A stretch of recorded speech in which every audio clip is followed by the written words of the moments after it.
I've got an itch I can't scratch, I'm missing a piece that completes a whole part of me, an open wound scar to see. Everybody come here, gather round, welcome to the freak show, the best in town.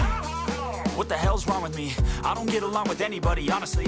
I've been living in my own head constantly, thoughts jumbled around, think I need a new lobotomy. Wait, all these thoughts are too negative. I don't wanna get lost in the sedative. Gotta show them what I got, I'm competitive. You know I'm about to go off, I won't let them win. I'll take a stab, I wanna chase a bag. I wanna weigh, I can change all the things I lack. I gotta face the facts, I got a taste in that. Got me obsessed with the rest, I got an itch to scratch. Going now, I'll give up everything. Daunting all, if I could see my dreams, I'll make things right. 'Cause I'll do anything to make one a reality. Don't let go, don't let go. I'll make things right. 'Cause I'll do anything to make one a reality. I just wanna find a way out, sick of the venom in my brain. Running from the past, wanna escape my pain. I just wanna be a better person, I deserve this. I just wanna break these chains. Always asking for greatness, true to myself, I never fake it. Seen too many once, I just so they get famous. And when I say the truth, most really can't take it. In spite of everything I've been through, I'ma make it. Fake friends, but on my downfall is toxic. Day one, started to outlaws for profit. Now all I do is write verses, no talking. All I do is put the work in, no option. This was everything I ever wanted. Created a legacy off of me, just being honest. And the fake ones hate, but it's all to no avail. They wanna see me lose, but you know I never fail. I'll give up everything, daunting all, if I can see my dream, make things right. 'Cause I'll do anything, want a reality. Going now, I'll give up everything, daunting all, if I can see my dreams, make things right. 'Cause I'll do anything to make one a reality. Don't let go, don't let go. I'll make things right. 'Cause I'll do anything to make one a reality.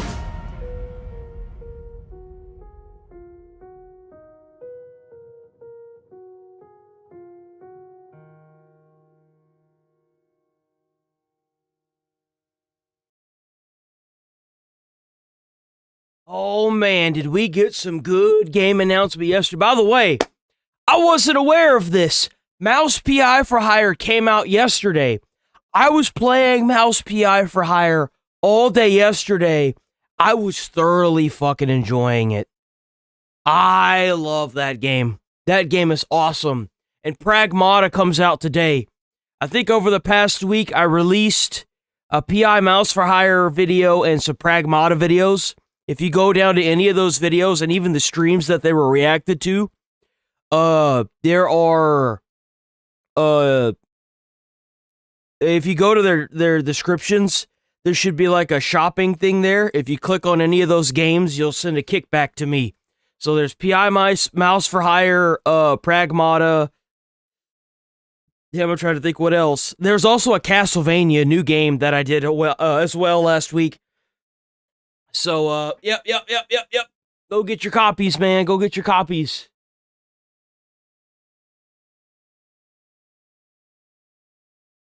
That's right, it is Friday. Damn, we got the whole lineup today. We got Megabytes, we got Winters, we got, Beach Shaman, Sticks, Megabytes. We got Slipknot in the other chat. Should I do it first? I'm going to do it first. So, there's a very unique game coming out. This isn't the first in the series, but the Ukraine war has shaped this game and made it into even more of a masterpiece than what it would have been originally.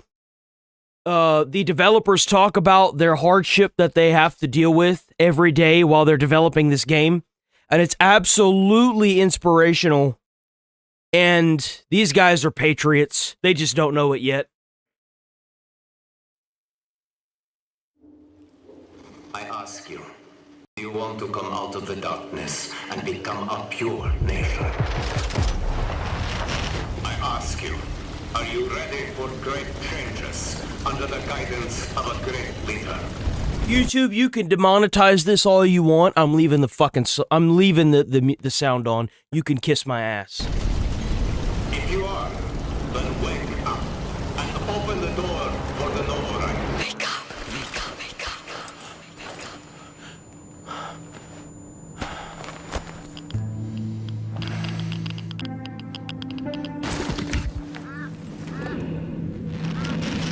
Wake up. Wake up to a pure nation, clean air, bright future. Morning, everybody. Morning, morning, morning. How's it going, Permount? Oh, Pam sound solace. Morning.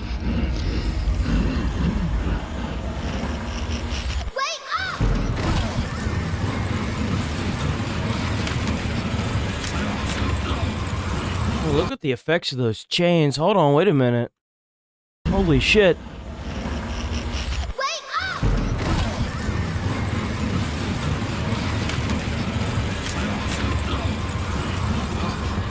Huh. Look at the effects of those chains, man.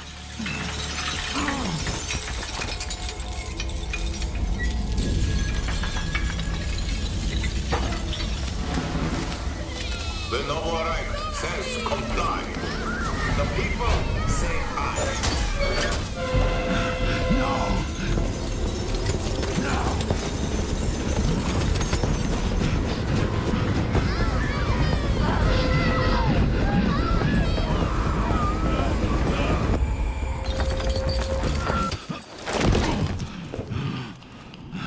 Fear not the enemy's threats, for the Führer Hunter protects you. Where are they taking them?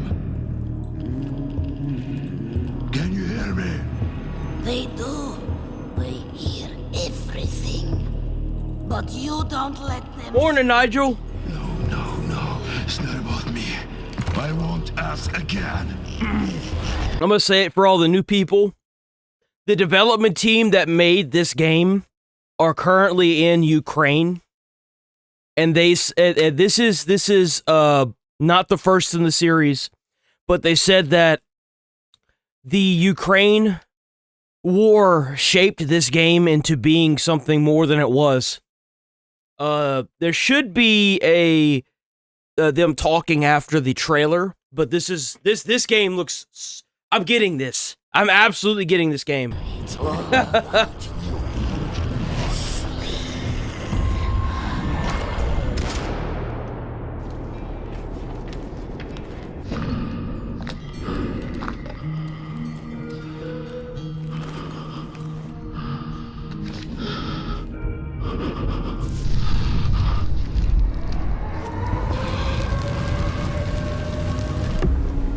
Whoa!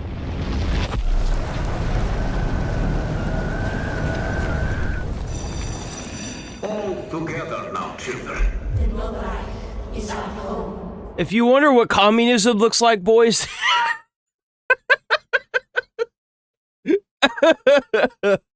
Huh. I wonder what it looks like. We destroy, or we are destroyed. No one will mourn us if we die. Mercy is weakness. Our enemies have no pity for us. The enemy must be destroyed. That's fucking creepy, bro. What the fuck? The enemy must be destroyed. The enemy must be destroyed. The enemy must be destroyed.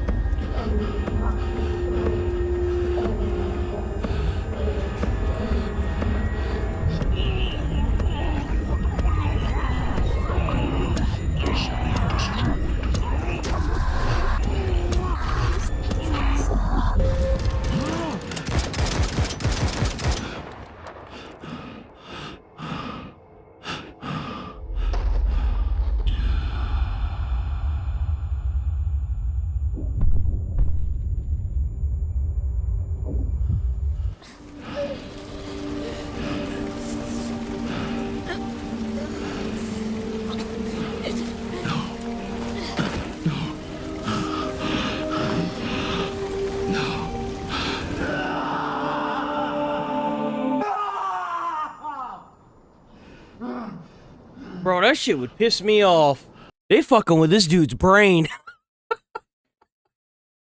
Yo! That shit would piss me off.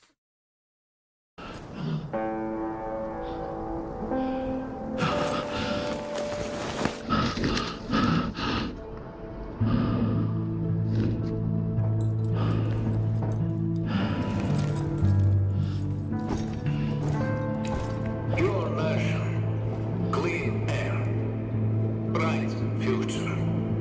The Novo Reich is our home. What the fuck? Is that a dragon?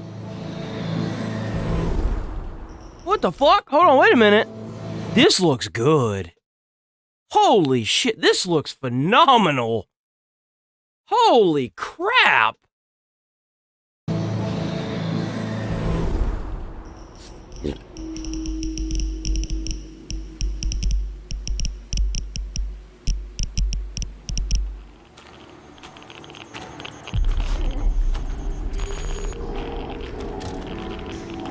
Well, let's go in, Dell.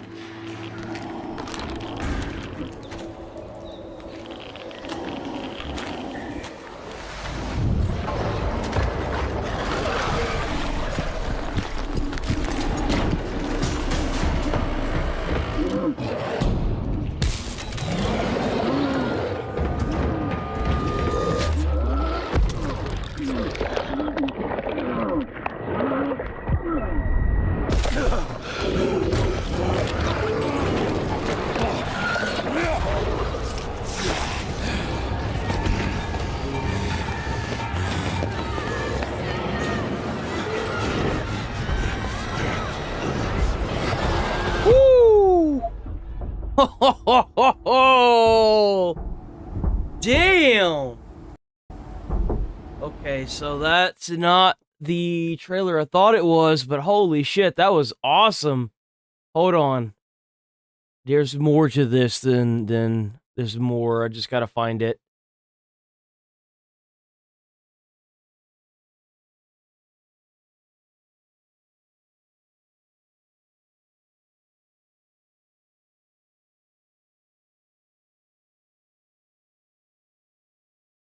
Is it this one?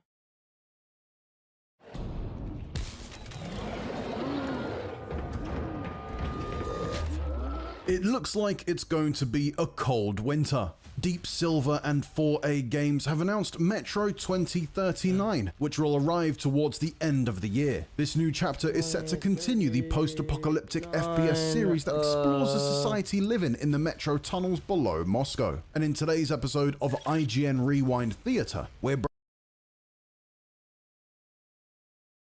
Is it this one?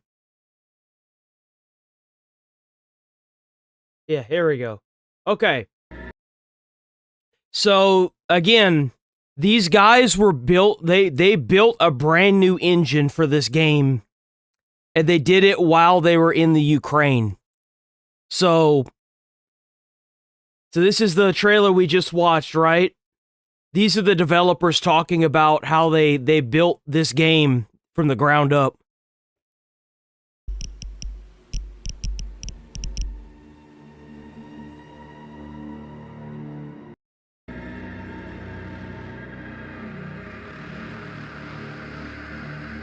Hold on. What did that say? It appears that the devastation we brought upon ourselves was complete heaven, hell, and purgatory were atomized as well.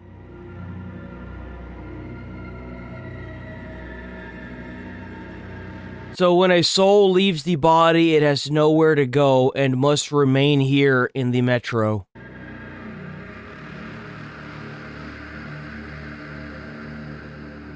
Thank you for joining us today as we reveal Metro 2039, the next installment in the Metro franchise.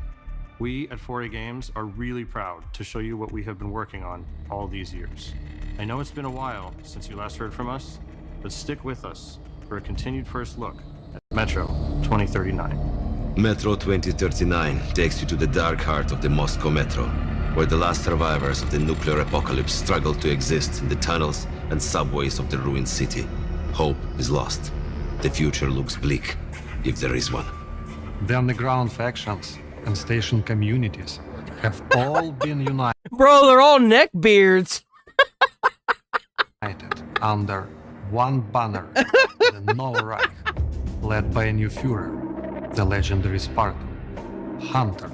Führer promises a new life for the people up on the surface.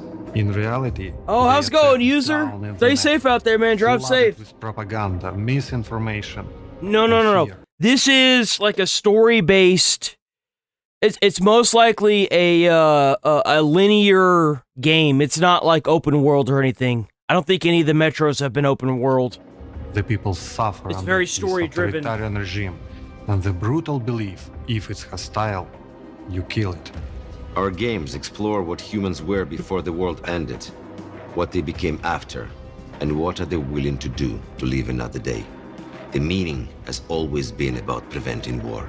But now, war is our reality, and our message has shifted to be about the consequences, the cost of silence, the horrors of tyranny, and the price of freedom. You will explore these themes through our voiced protagonist, the Stranger, a recluse plagued by his violent nightmares, forced to undertake a harrowing journey back down to the Metro, a place he swore to never return.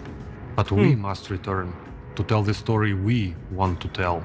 You can expect a much darker tone this time around.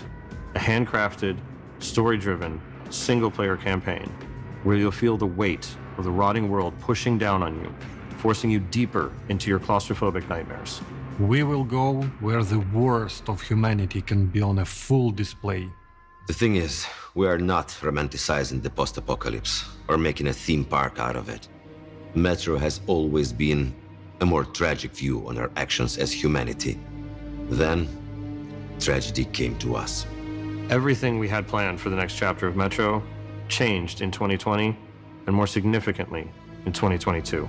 When Russia's full-scale invasion began, it changed the lives of everyone in the studio, but more so of our team and families in Ukraine. The war has shaped us, and we have changed the story to be even more about choices, actions, consequences, and what you have to pay to have a future. Reality forced us to take a different approach, told from a uniquely Ukrainian perspective. But this is still a Metro story in the Metro universe. We are a team of fighters, Kозацького роду. We will push through no matter what. Getting electricity from generators or batteries, power outages or sheltering from rocket and drone attacks are interrupting, but not stopping us from making what we deeply believe. What we do No, best. it's not a drone game. Of course, taking care of the family is the biggest priority. Sometimes you just put your head down and focus on work, but it's each other's support that keeps you running. Our studio was born in Ukraine and remains majority Ukrainian, but our team has come from over 25 different countries. Despite this, we all work together with the Ukrainian spirit for our projects. Growing up in Ukraine, especially in the 90s, made us strong in many ways. Not taking anything for granted, understanding that ideas and achievements are something you have to fight for. And this grew into a mentality of courage, a mentality of pride. We have always been a studio built around one idea: make worlds you can feel. We are craftsmen and artists, people with passion who want to tell stories. Basically, we make stuff that we want to play. We build worlds with details Yes! that make a place believable. The kind of details you don't notice on the surface, but you feel it immediately. It all started as a family of dreamers 20 years ago, with courage, audacity, and the desire to do something more meaningful and more mature. Whether it's the team in Kyiv or Malta, we are all set on making an experience that is truly Metro. There is only Metro, nothing else. To build that truly Metro experience at the level of atmosphere and detail we aim for, we rely on something we've invested in for decades now: our own engine and tools. 4A Engine is purpose-built to make the games that we want to make. Look If we at need to build a new that. feature or Look at these environments, guys. This looks awesome. do something in a specific way, with our own engine, we can just make it. We're limited only by our vision.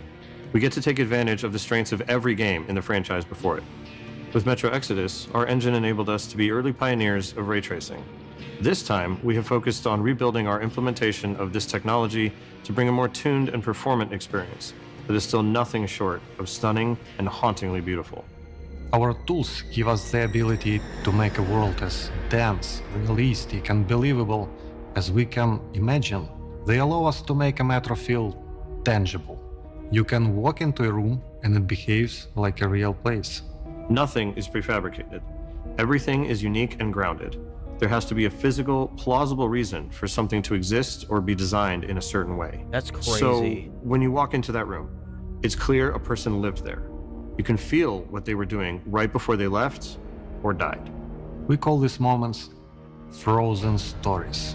It's a moment frozen in time. The tea spilled on the table, the unfinished card game, the bags at the door, the corpse holding an unloaded gun with shells all around the floor. It tells you what happened there without a single line of a dialogue. The goal of these frozen stories is to push your imagination further, immerses the player, and gives those who are curious many opportunities to explore and learn more about the world of Metro. But not all the stories in Metro are frozen. The ones at the beating heart of the Metro are about the people. Our games are based on and inspired by the novels of the author, Dmitry Gluchovsky, an outspoken critic of the invasion of Ukraine. His courageous stance has come with a personal price, a life in exile from his home country, Russia, where dissent is a crime. We've crafted this new story. That's insane. So you want to know what communism's like with all these keyboard warriors that get up in my comments every day? Because this dude spoke out against Russia and the Ukraine war, they exiled his ass. Just imagine every single person, every keyboard warrior that got in my comments, all I had to do was report them and then they got exiled out of the US. Be thankful you live in the country you live in. Together, united by our shared values of freedom and truth that have been shaped by the harsh reality of the world around us. So, we're going back to the tunnels and leaning into what makes Metro, Metro. The intensity of darkness, that's right, the greatest country. Intimacy of closed spaces, and the feeling that every step forward, every decision made has a cost. The cost of silence, the horror of tyranny, the price of freedom. We want players to walk away with a deeper understanding of what that means. We want you to feel it and question it. How will you survive? Who will you trust? What would you do to live another day in darkness? You're asking the wrong questions. It's all about you.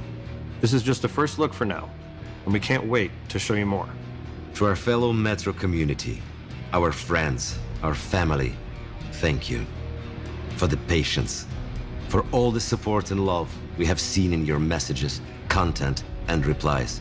But first of all, to our defenders. Slava Ukraini! Героям слава! If you thought that's all you were going to get, we have more.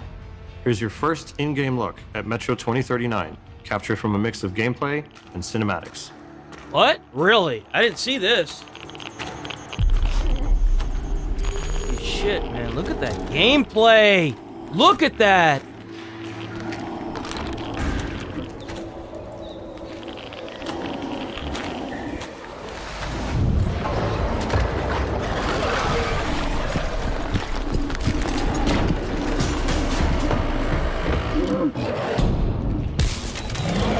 We saw this.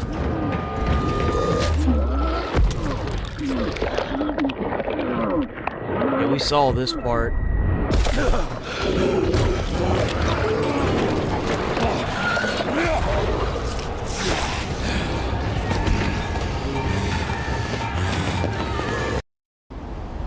So yeah.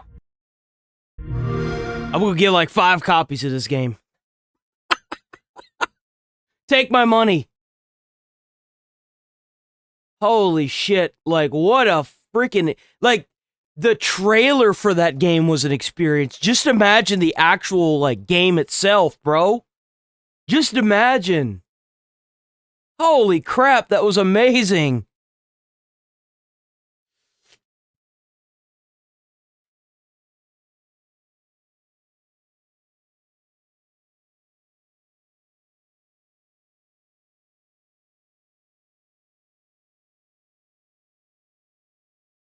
Mouse PI and Pragmata are both out.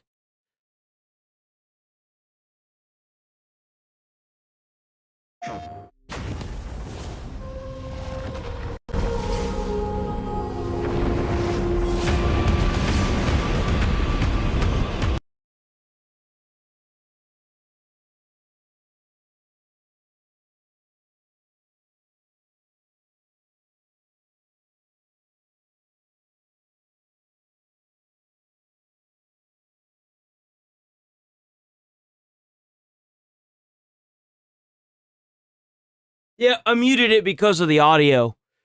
The music. I don't think there's... Oh, there's a little bit. There's a little bit of, I don't think that game's going to be very good. I'm sorry. I don't think Soros is going to be very good at all. I don't know if it's just me that thinks that. I just don't... It doesn't look very appealing. So... I've never played an Atomic Heart, but I think they might act... I saw a little bit of gameplay of the original Atomic Heart, and it looks really good. It's kind of like... Wolfenstein a little bit, I think. My comrades, we are unusual specimens. We weren't supposed to live, meet each other, what the fuck? and come back from the dead. Hey, let's skip the heroics. We all go in together. Oh, I'm playing this one too. Michael, you remember the plan? We track down Charles and kill him. What the fresh hell is this? Take cover! Go, run, hurry!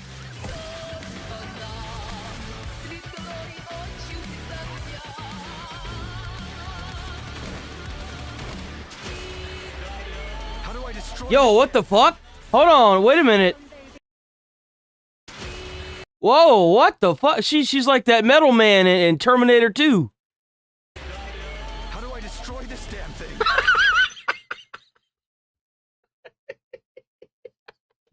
Yo, I don't know why, but whenever I see attack patterns that look like that, bro, it cracks me up.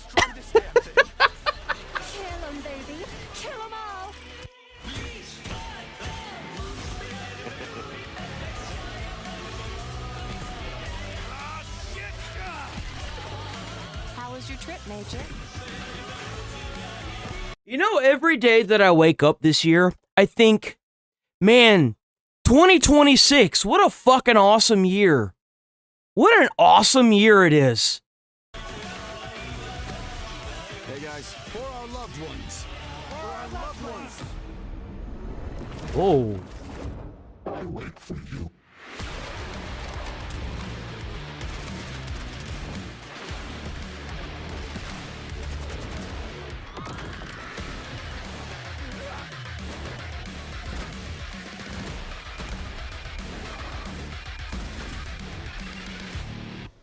Just come back, Major.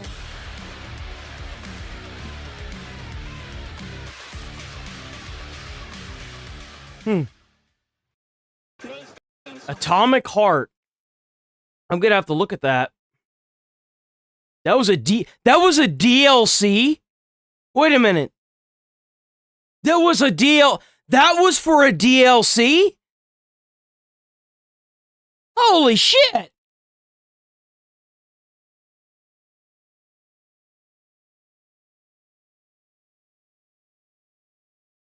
DLC 4.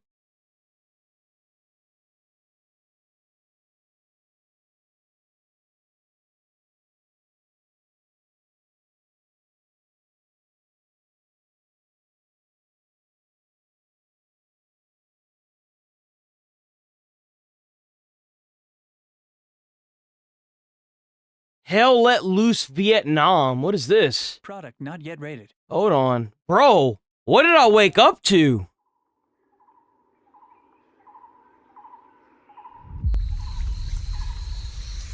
Take my money. Take my fucking money. I don't even care. Just take my money.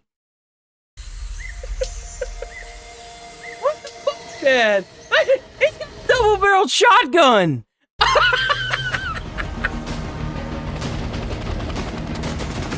What?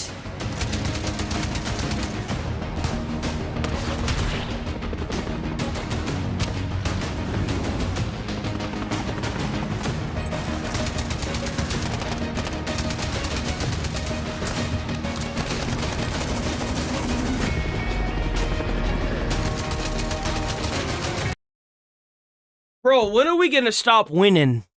Like, seriously, when do the W's just stop piling in? This looks awesome.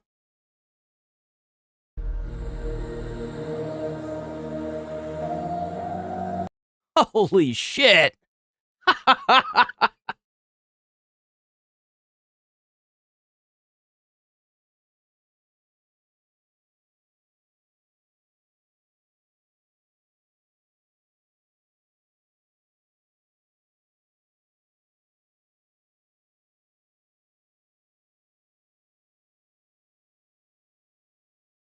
The hell is this? Directive. Oh, that's that one game. Never mind. I don't care about that. That's like a fuck. That's a game where it's not even a game. It's oh man, that like the Dead Rising series that they made. That old fucking. It's not a point and click adventure, but it's. I mean, it might as well be. Let's be honest here. I don't know about the graphics on this one. We'll check this one out, though.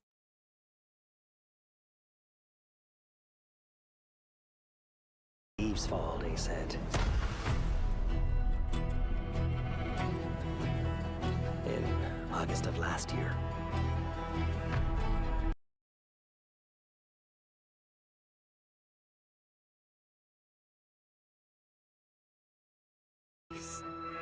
They never told us what Gallipoli looks like. Rocky hills, rocky beaches. Like home, with less rain and more Turks.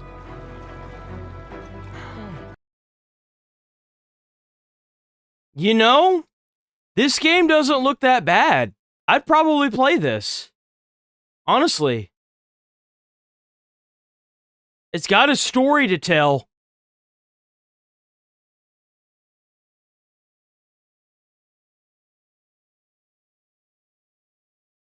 Shit.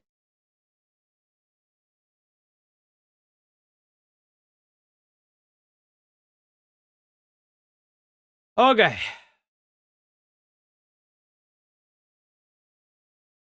You know what time it is, boys. The critical drinker time.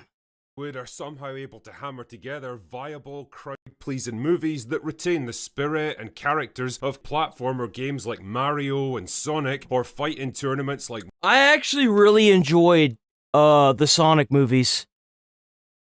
I did. I actually thoroughly enjoyed watching those films. Mortal Kombat, which basically have no plots to speak of and very little lore to build on, then how in the name of holy fuck do they manage to fail at Resident Evil time and time again? I mean, it's like being able to consistently nail a hole-in-one at golf but fail... I actually watched Happy Gilmore 2. That movie was pretty good too. I thought it was pretty good. Sink a putt from like 2 feet away. It's a franchise that's literally tailor-made for film adaptations. I mean, the whole reason it was created in the first place was to replicate the look and feel of cheesy B. I think that the first game was the first movie of Resident Evil and maybe a little bit of the second one was pretty good. I don't know what happened from point A to point B, but those last few films, bro, like what even happened? Movie horror films, complete with zombies, traps, spooky houses, and bad acting. That was too close. You were almost a Jill sandwich. You're right.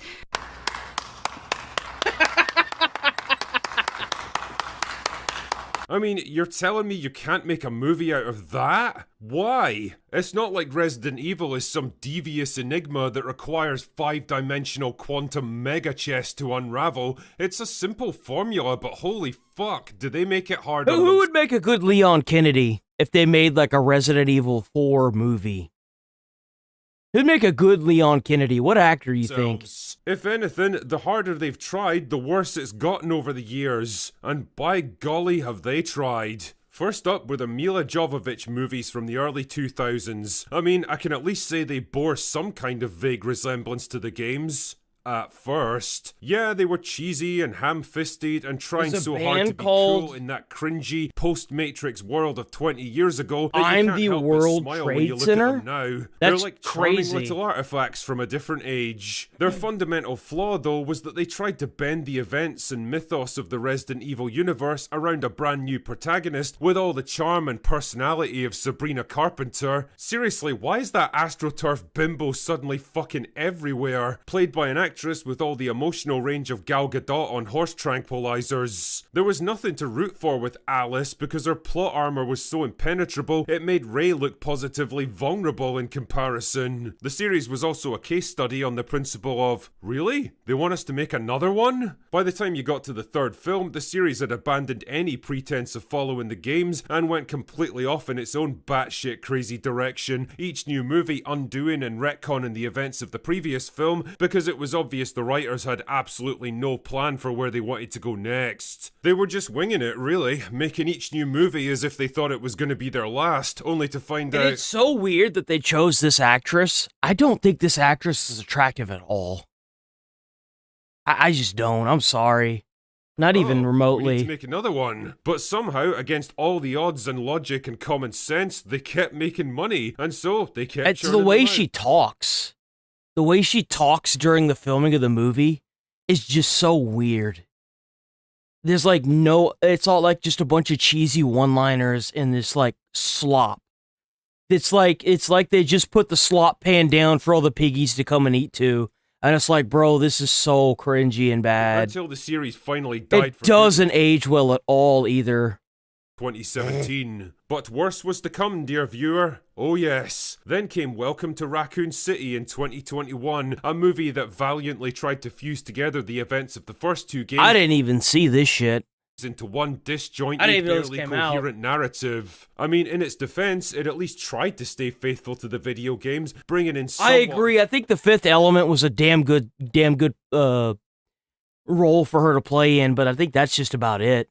recognizable locations, plot events, and characters. And it was mostly because she didn't talk.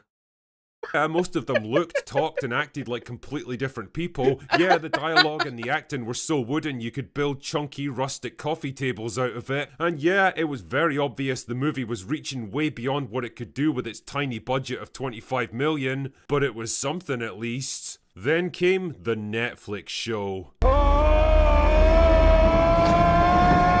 Oh god, the Netflix show. Truly, there are no curses in Entish, Elvish, or the tongues of men to properly convey my absolute disgust.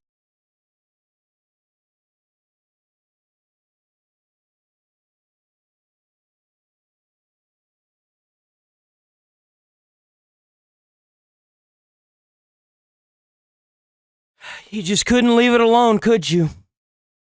You just couldn't leave it the fuck alone. Oh god, You the just had to do it. Truly, there are no curses You in had to fuck with it. Entish, Elvish, or the tongues of men to You just couldn't leave it the fuck alone. convey my absolute disgust for that despicable piece of shit. Part teen high school drama, part post-apocalyptic survival story, part feminist power fantasy with a good old dash of race baiting lumped in, and all garbage. It had about as much respect for the Resident Evil series as I have for The Last Jedi. It's painfully clear now that the showrunner was completely in business for himself, that he had his own original story he desperately wanted to tell, and reluctantly tacked the Resident Evil name onto it just to get it made. And I bring all this up because it seems to be a common thread running through these doomed Resident Evil projects. Paul Thomas Anderson wanted to make action horror movies with his wife, so he used the Resident Evil series as a launchpad before going completely off in his own direction. Andrew Dabb wanted his teen drama with a pair of strong, empowered female leads, so he stuck some Resident Evil references in there to get all of that sweet, sweet Netflix money. And now, here we No, are. he didn't. He tried to get some of that sweet, sweet government money, too. That's why it came out and flopped mega hard. Year of our Lord 2026, staring down the barrel of a fourth attempt at Resident Evil, this time courtesy of Zach Kreger. And the more I hear about this film, the less excited I feel for Weapons was okay. I thought the Weapons movie was pretty good.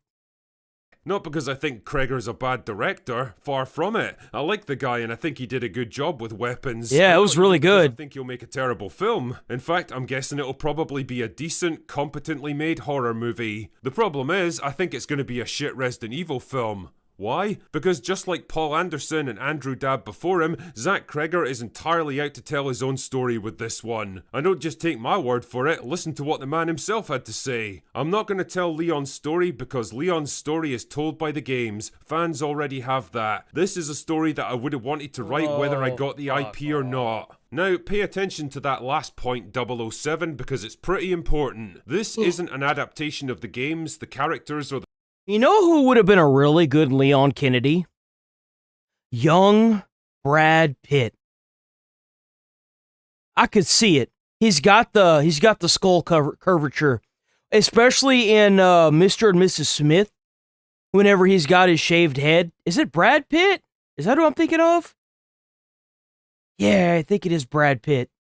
The storylines of Resident Evil, it's entirely a story of its own that he would have written anyway. It just so happens to sit within the Resident Evil universe, and if the rumours I've heard are true, that connection amounts to nothing more than a brief reference to Raccoon City near the end of the film. In other words, a token fucking gesture. Yeah, the new Insidious movie, if you haven't seen the trailer for that, I recommend it. It looks good. The last Conjuring film was dog water. I didn't even watch it. They somehow they managed to ruin the Conjuring series. I didn't think that was possible, but the last one was really bad, but this new Insidious one looks good. Every time I see another project like this, I just have to ask myself, why? Why do filmmakers insist on putting their own stamp on existing IPs? I mean, is it an ego thing? Can they just not work unless they get to spread their own glory? They do it because they know that if they slap a AAA title on slop, it'll sell enough to make it to the next one. That's why. That's why they do it. That's why. That's what a lot of people don't understand why a lot of gamers and movie fanatics got so angry with a lot of these fucking assholes. Is because they couldn't go off and burn their own brand to the ground. They had to infect and take over known brands like Resident Evil. One guy said The Boys, I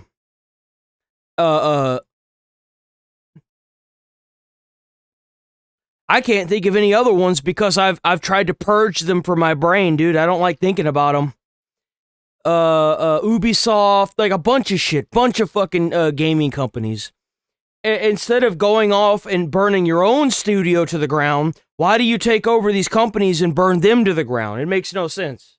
Creative wings, and that's why. Know, but fuck me, is it frustrating to watch because it won't people sell exploit otherwise. These games for name recognition just so they can tell their own completely unrelated story. That is not what the fans want. It would be like having a Tomb Raider movie about a delivery truck driver who's trying to reconcile with his estranged wife while battling alcohol addiction, and in the final scene, he happens to make a delivery to Croft Manor. It might be a great little story on its own merits, but it's not why I came to watch a movie with the fucking Tomb Raider name on it. Like I say, this video isn't to hate on Zach Kreger. I'm sure he'll make a good horror movie that stands on its own merits. I just wish he would have left the Resident Evil name out of it. And I wish that after almost 30 years of failed attempts, we'd get an actual faithful adaptation of the games for once. Oh well, a man can dream, I guess. Anyway, that's all I've got for today. Go away now. Oh shit. The Harry... I didn't mean to push that one. Okay. So I want to cover this before we get too in depth. So we have an end to the Sykkuno nonsense, because that's what it was. It was nonsense. Where did it go? Oh, come on. Sykkuno made a statement and mogged the entire fucking internet into the dirt. Proving what I said right. That the little pissant that decided to... Oh, look, he played it. That decided to make that video about him cheating and his girlfriend and all that really didn't give a flying fuck. They just wanted the clout. And I was right. I was right. Man, was I right. Sykkuno made a statement. And apparently, Saikuno never left his girlfriend either. They're still together trying to work it out after all of this. Puts out a statement. He has finally broken the silence and decided to speak on the situation.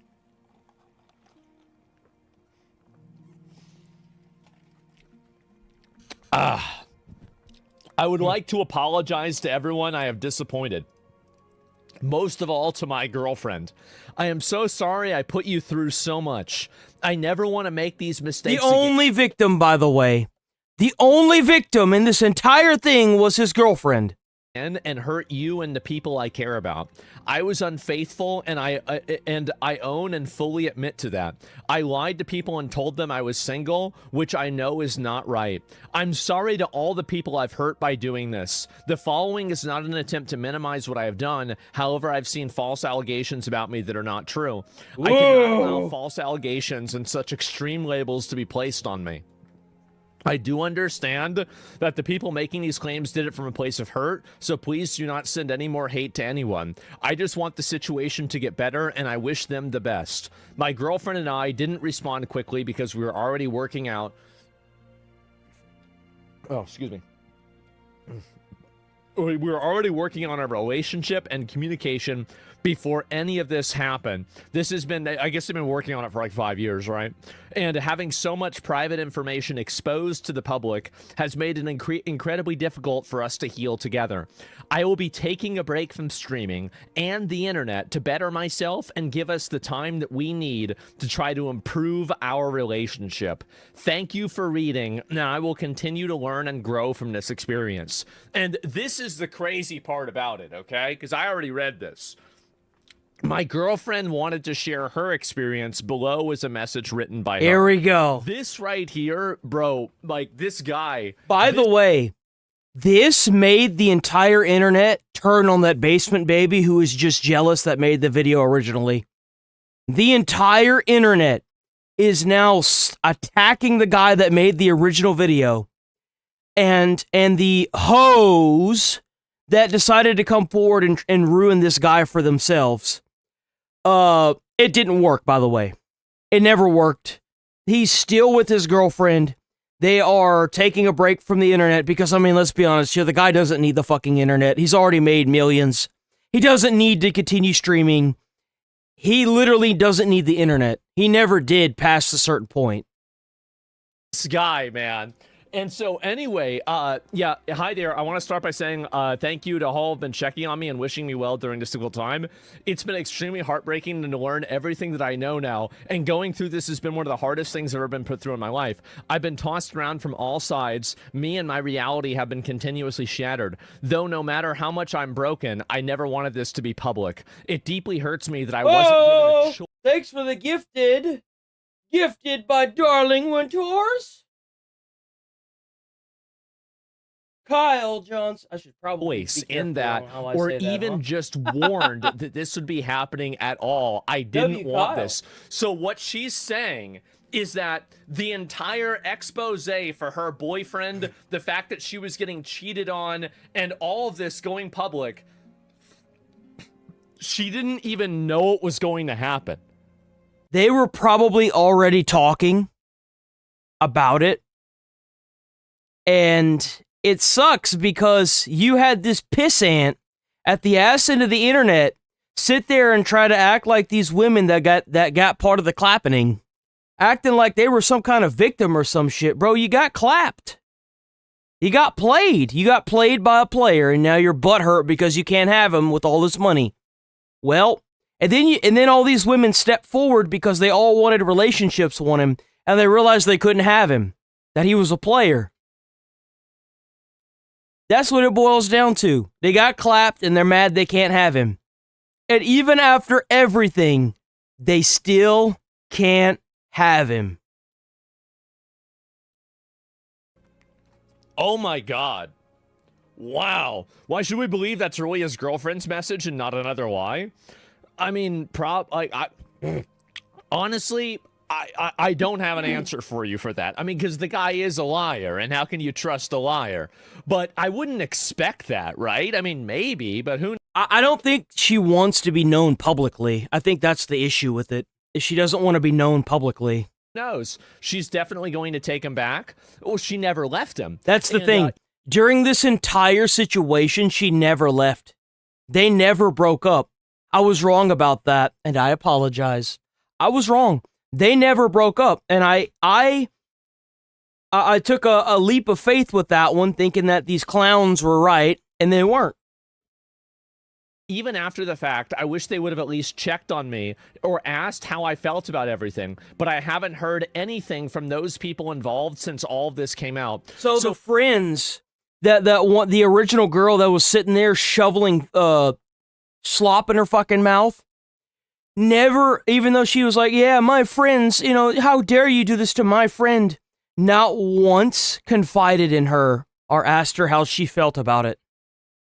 Not a single fucking time. But she's sure gonna sit there and talk shit to this dude and then publish the video of him, of the recording on a video where this dude is obviously, he's just jealous that he can't get any like Sykkuno can. So he's sitting there publishing all these fucking videos about a dude that's so successful that he can pull in poon left and right. It's crazy. How we even like gonna, like, I said that from day one. I was like, this dude's just jealous that he can't pull it in like him. That's all this boils down to. That's all it is, man. I said that from day one. Basically, they used this girl's, the fact that she was getting cheated on, they used it as like a vector to attack Sykkuno. They don't clout goblins. Well, in certain cultures, you would call it clout gobblers. Nah. Don't even give a... It's only the fourth banana. Oh, she's such a victim. She's such a victim. The people that made all this public didn't even care about her. They didn't even give a fuck about her, which I think is like the most unsurprising thing They ever. literally aired out this girl's dirty laundry. They aired it out for the entire world to see, and they didn't even ask for her consent or how she would feel about it. Let's be real, but it's still funny, and I understand those involved would with them would have been hurt as well, but I don't believe my feelings were considered in this situation. Banana clout, bro! At all. Having my worst fears become I'm my reality, done. Bro, then I'm so put on done. full I'm display so and done. used for profit for Oh, it's everyone bone to anger. see is absolutely mortifying. Well, I guess you can call me the mortician. How about that? It's truly, fuck. It truly feels like a nightmare. It was already... No. The internet was already very skeptical of everything that was going on. So, big surprise it fell through. Hard enough trying to work through things in private. This has just added another layer of difficulty and stress on top of everything. It's made it so much harder for me to cope. Prior to all of this becoming public, we were already making changes to improve our relationship, and while I could have chosen to leave, I ultimately made the decision to stay with the hopes of repairing our relationship together. And you have to keep in mind that this girl may sound crazy, right, for staying, okay? But you don't know her situation. She may not have any family. Like, I don't have any family. Like, if I'm told tomorrow to get the fuck out, I'm cooked. I'm donezo. I'm cooked, man. That's it for me. I'm gone. Like, I'm cooked. There ain't gonna be no coming back for a good minute. Like, you don't know this girl's situation. You know how hard it is to make a living out there. That shit sucks. She probably ain't got a family. She ain't got the ability to get her own place. Like, you don't know what she's got to go through. And now she's got to deal with every time she turns her fucking phone on.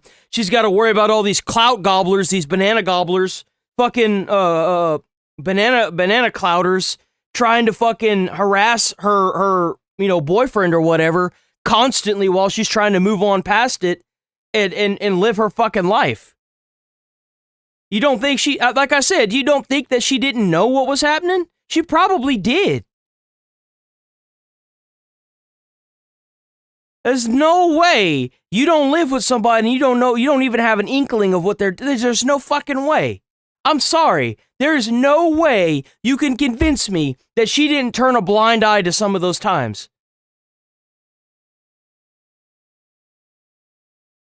And now she's got her dirty laundry aired out to the internet for everybody else to fucking see. That shit's annoying, man. Especially from a little clout cunt like the dude that made that video. What'd you think was gonna happen, guy? You thought all these women were gonna flock to you? Sorry, but you ain't Sly Kuno. You just a bitch. Trying to sit there and say that these girls were victims and all this shit. Bro, playing's been around for a hot minute. You have not uncovered anything new. I promise you. Man. Kings in the old day did it, bro. Wow. Even though all the things I've learned are incredibly Delirium disappointing Banana and Center. shocking, I don't think they are irredeemable. It's been hard handling things unfolding this way, but I believe this is a step in the right direction. Yeah, and exactly. I mean, why else would you, like, remember that girl was saying that she was trying to convince that girl to leave Sly Kuno?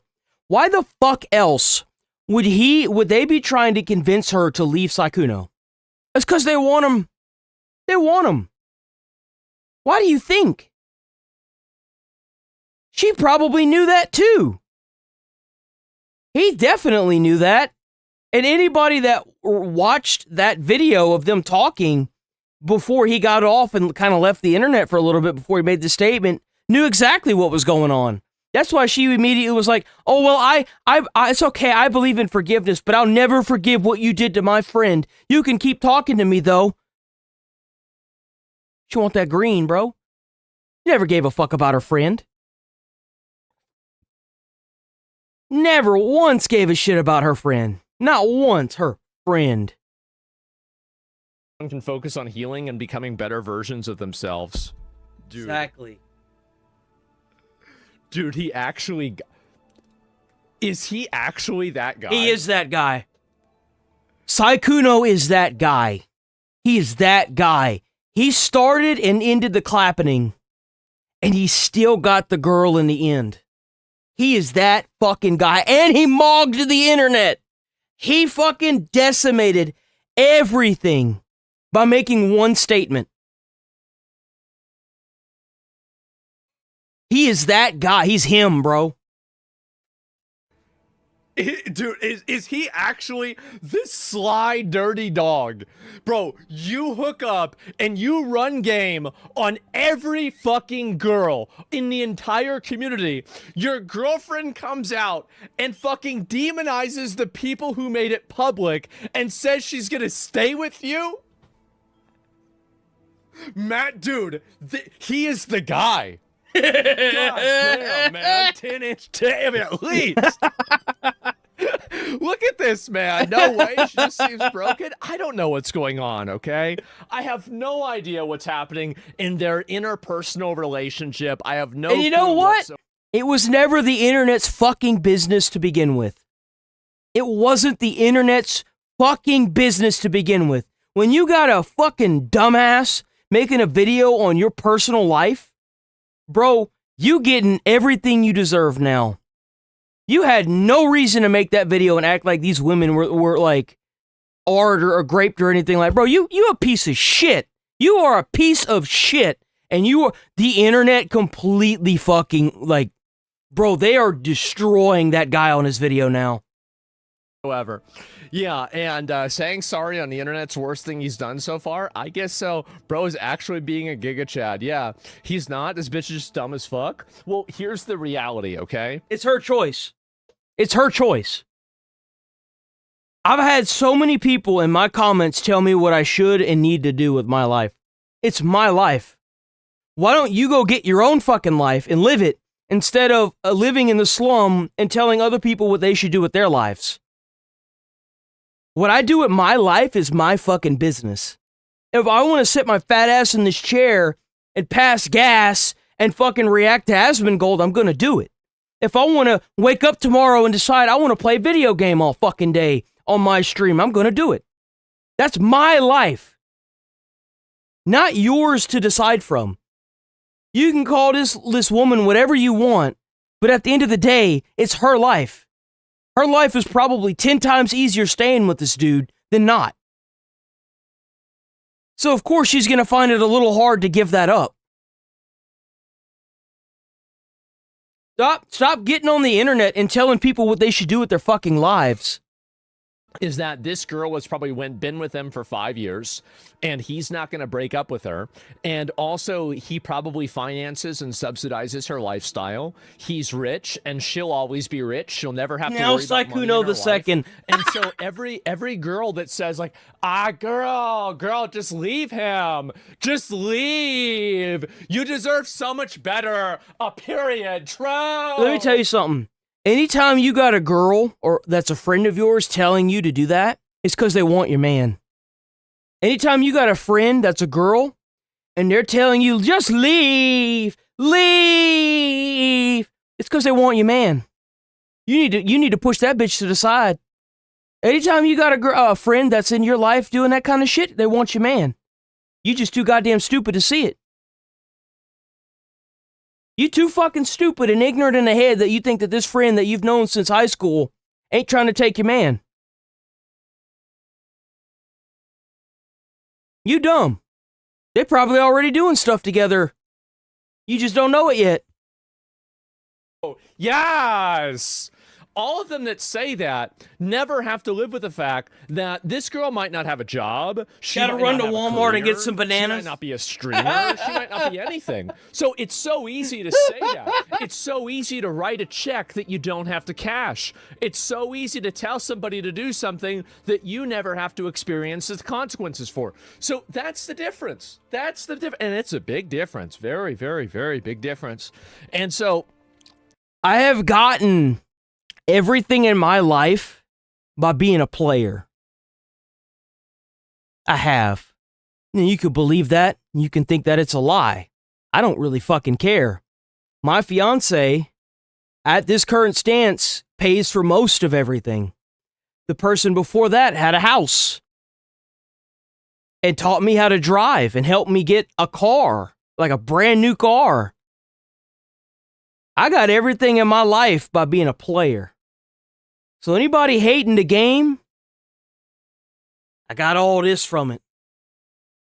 I can't hate it, sorry.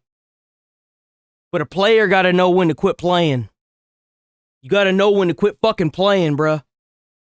And bro mogged us all. Dude, the thing is, bro, he mogged the entire community. They tried to make an hour-long video to mog him. She's younger than me, don't say that. Now, the one that had the house was 6 years older than me. And now I have somebody that's 6 years younger than me, so. Maker of the expose video got mogged instead. Mogged his girlfriend while he was cheating on her. And then also mogged his own accusers through his girlfriend. Unbelievable. Like, I mean, this is like, you know what this is like? It's like a Rube Goldberg machine. You guys ever seen one of these? Yeah. So, we don't need to see that. I think there's more to this. Hold on, there's more to this. What he's gonna do. So I has been absolutely crashing out and is so upset. Like, he even had This is the guy that made the original video. This is the guy that made the original video. It's Mugen. He made the video that tried to, I guess, put him in a better place for the poon. And now people are absolutely annihilating him on the internet. Has been absolutely crashing out and is so upset. Like, he even had to make, this is what's so crazy about it. Like, what happened is that he made an expose video on Sykkuno. And again, bro, this guy has like karma. He has like karma level, like world protection. So what happened is that everybody now turned on him. Now they're all mad at this. See you around, Ken. I'm gonna call you Con. See you around, Con. This guy. We're here every day, by the way. 8 a.m. to 11:30 a.m. Central Time. Please stick around. We're here every day. Sub to the channel, boys. Sub to the channel. Check out that membership. We're here every single day, even over the weekends. He got more hate than Sykkuno did whenever he made the video exposing Sykkuno. So yeah, it was WW people that keep showing up, by the way. I don't say that enough. W channel members, W people that fucking gift channel members, W constant viewers, W people that just pop in and pop out. That's perfectly fine. Just make sure you hit that like button on the way out. And if you got a channel membership, put that bitch on auto renew. I'm not Asmongold. I haven't gotten there yet, so I need money. so bad, he had to even make a statement. And as for me, instead, I can only find the best I want. I will never. Oh, how's it going, Timothy? Some other bullshit. 2 million views, and he had to make the comment. He had to lock comments. So he had to make a post, and then he locked the fucking comments. Million views, and he had to make the comment. He had to lock comments on this. What post a fucking because the klutz, last man. video that he did, or the last comment that he did. Look at this. Can you criticize him for cheating? Absolutely, but and so. It's not the fact that you criticized him for cheating. You tried to make him out to be a predator. You were like, oh, whenever it if there are more victims, they all need to come forward because when it rains, it pours. Let me tell you something. The women that didn't come forward knew where this was going. They knew exactly where this was going. That's why you only had 2 people come forward. One of them was so goddamn stupid because she wanted Sykkuno so bad. She was willing to put her entire reputation on the line in the hopes that it would work out. And guess what? It fucking blew up in her face. Just like Sykkuno. I'm sorry. Did I say that out loud? My bad. So anyway, I'm going to hell. I'm going to hell.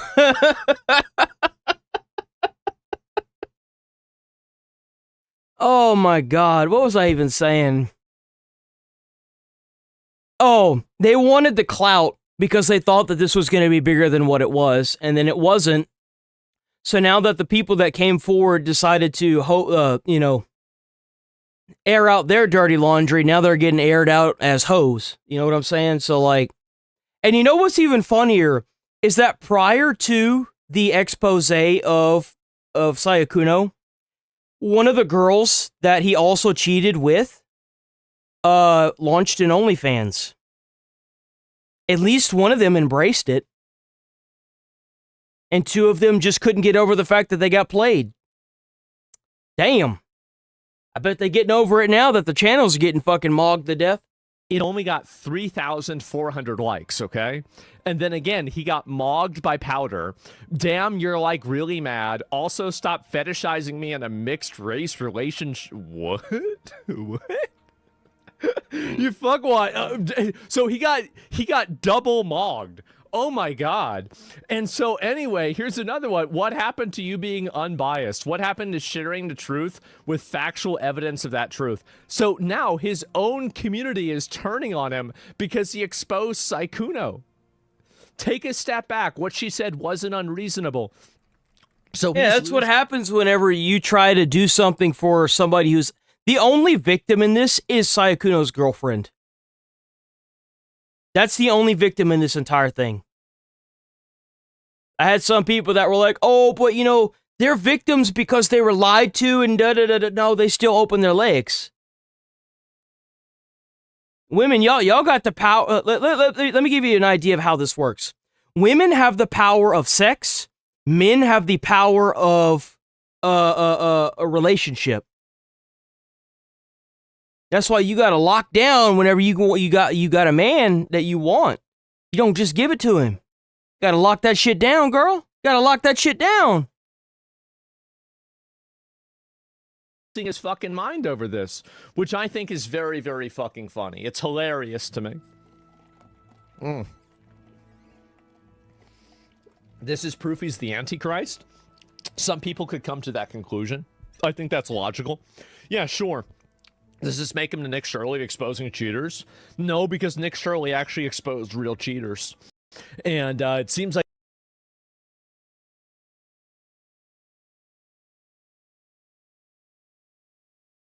man.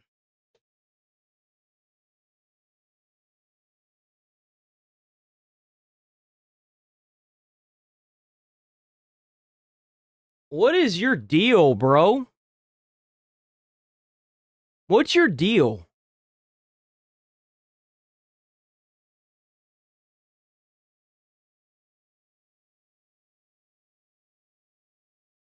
Man. This dude must not know what chat he fucking rolled up in, huh? So, I'm gonna run a poll on you and let chat decide your fate.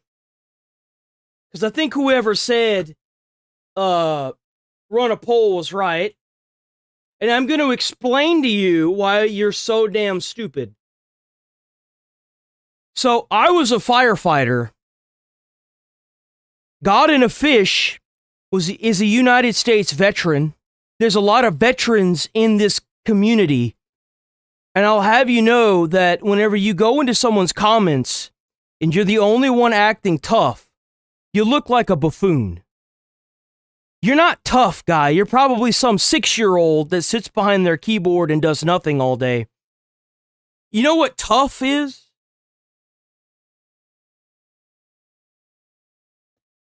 Tough is when you go into a fire, save people's lives, or you serve this country, and you bust your ass, and you bleed and give your heart and soul to something besides yourself. And I can tell you're not a very selfless human being because you're in the comments telling people to shut up. That's not very selfless. That's very selfish. You give the game away. You give the game away when you do that, man. And it looks like my spiel is gone and done. And it looks like so is yours. So we're just going to ban you. Because it's clear you don't have any respect for anyone else. Which means you're not selfless. You're selfish. And how can you be tough and protect the things that you love if you're so damn selfish that you can't even you can't even hold a conversation with anyone around you without telling people to shut up? That's not very selfless. Now I gotta find him. Where the hell did he go? Oh, there he is.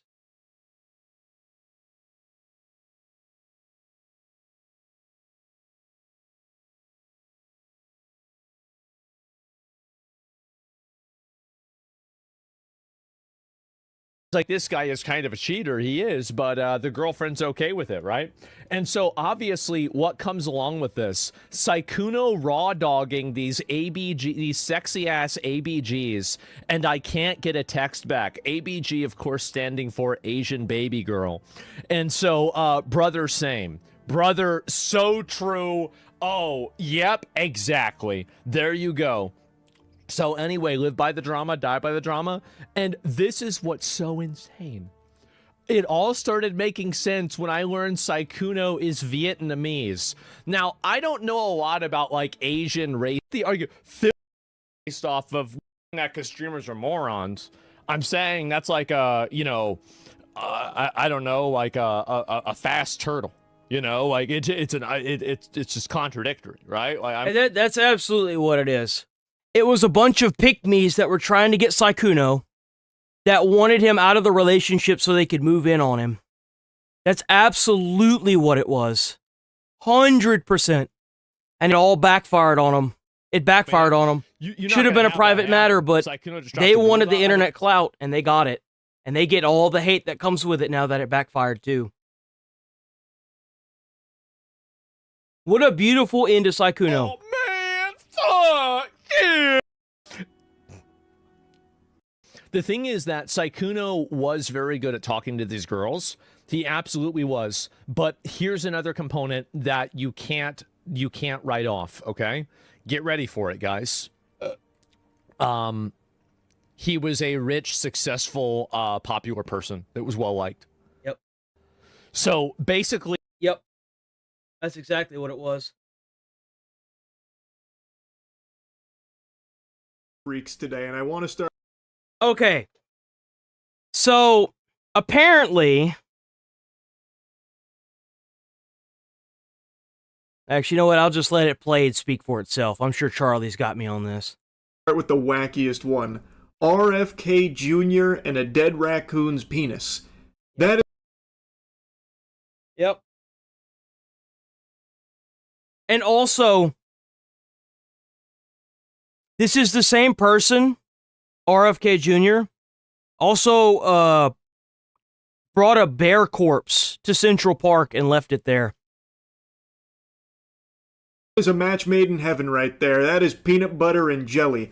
Vultures don't get as excited about roadkill as RFK Jr. does. This guy loves it. And he brags about having like a freezer full of roadkill that he studies and like feeds to his hawk.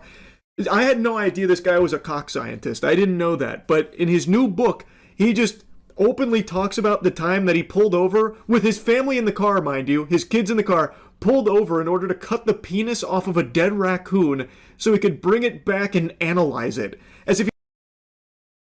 I don't think you can get any more manly than that, bro. I'm sorry. Like, I know that may sound really gay, but holy fuck. To do that for it's kind of... Okay, let me take a step back because I'm tripping over my words because I'm trying to say 7 things. He's a hunter, right? Like a true hunter. In some cultures, for example, I think it's Ireland, they have a way to make sure that certain sheep don't reproduce. And what they do is they snip the top of the ball sack, like of the sheep, and then they pull it out with their teeth. Like, the idea of seeing a dead carcass that is obviously roadkill, stopping and getting it to feed to your eagle, that is so fucking American, it's not even funny. That is the heart and soul and bread and butter of America right there, boys. He's some kind of like archaeologist. Like he's fucking Evie from The Mummy going through like the Book of the Dead trying to research it and learn about it as if he's some kind of scholar for Dick, Animal Dick. It's all documented in his new book, RFK Jr., The Fall and Rise.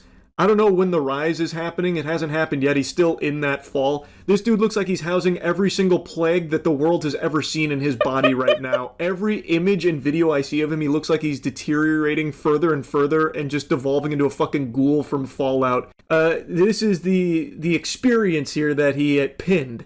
I was standing in front of my parked car on I-684, cutting the penis out of a road-killed raccoon, thinking about how weird some of my family members have turned out to be. A surreal passage indeed. I like how he's cutting the penis off of a roadkill raccoon in front of his probably horrified children in the car, and he's like, God, my family is so peculiar. They're such odd goofballs. They're so weird. Over there with the fucking hacksaw on the raccoon's cock. If only they could be more like me. I didn't hear that he had a hacksaw. I heard he bit it off. No cap. I heard he bit the thing off. That's what I heard. Normal and well-adjusted. There we go. And then he holds it up like a trophy. We're celebrating, family. Quick, get some ice out. I gotta put this on ice. I need to study it when we get home. My kids waited patiently in the car, he noted, as he collected the raccoon's genitals so he could study them later. Finally, a man brave enough to go where science fears. He was willing to do the dirty work of snipping a raccoon's dick so he could take it home and really... If you guys are wondering, this is not incredibly uncommon, though it's more uncommon nowadays. But that's what a lot of hunters used to do back in the day, like old school hunting, like hardcore old school hunting.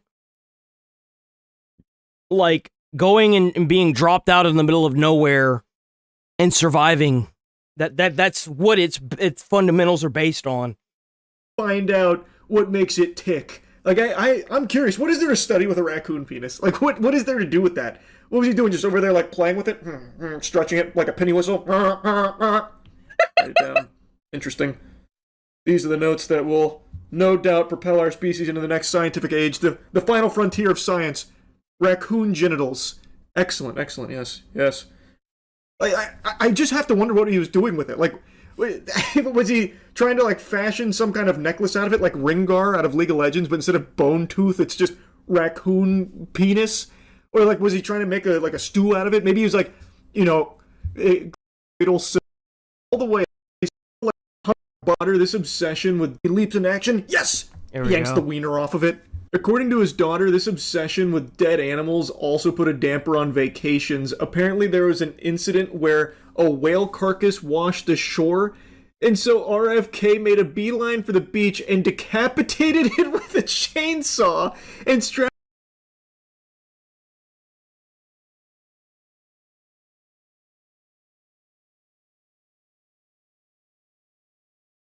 That's a mountain man, bro. That ain't no congressman. The whale's head to the roof of the family minivan with a bungee cord, intending once again to bring it home to study. Every time we accelerated on the highway, whale juice would pour into the windows of the car, and it was the rankest thing on the planet. Sounds like hell on earth. He's out here torturing his family on this vacation. We all had plastic bags over our heads with mouth holes cut out, and people on the highway were giving us the finger, but that was just normal day-to-day stuff for us. Sounds healthy. And then, of course, there's the infamous one where he dumped a dead bear cub in Central Park after a there it is. So it was a dead bear cub, okay. That one's been talked about a lot. I'm pretty sure all of you have already heard of that before, but You have to keep in mind that this is the same guy that said that he did, I think he did meth off of a toilet seat or something. He did something off of a toilet seat. And raccoon like a public penis, toilet I think, seat. are new revelations here from the bizarre adventures of RFK Jr. and his fascination with dead animals. Bro thinks he's the villain from Guardians of the Stein Perspective. I did a new slant, typical lamestream media hit piece. Yawn. Did he talk about that little giggly does there? That laugh. That was some demonic sounding. I know shit Asmon right there. talked That sounds about like a man who can't wait to get back. I just don't know if he did a video on it. Hold on. Let me see.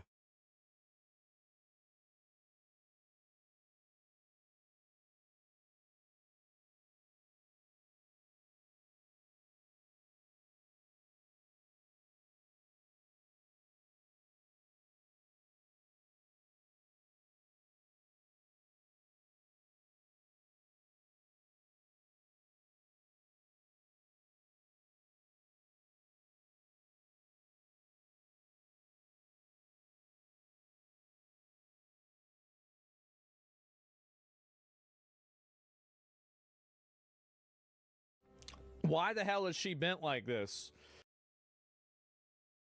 I guess he didn't. Yeah. So, apparently, congressman bit off the penis or cut off the penis of a raccoon. So, yeah, that happened.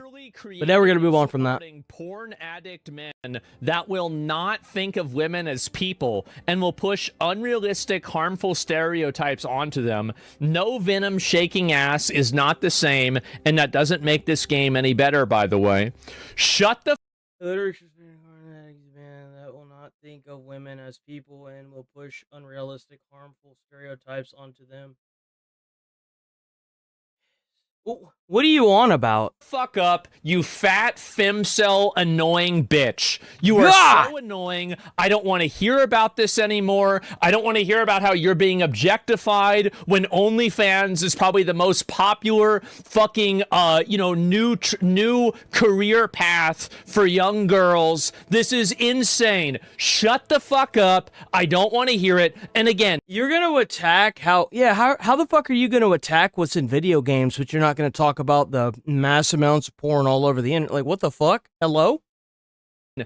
After yesterday, now I am justified. Now everything is okay. We don't have two groups of people that are problems in the world.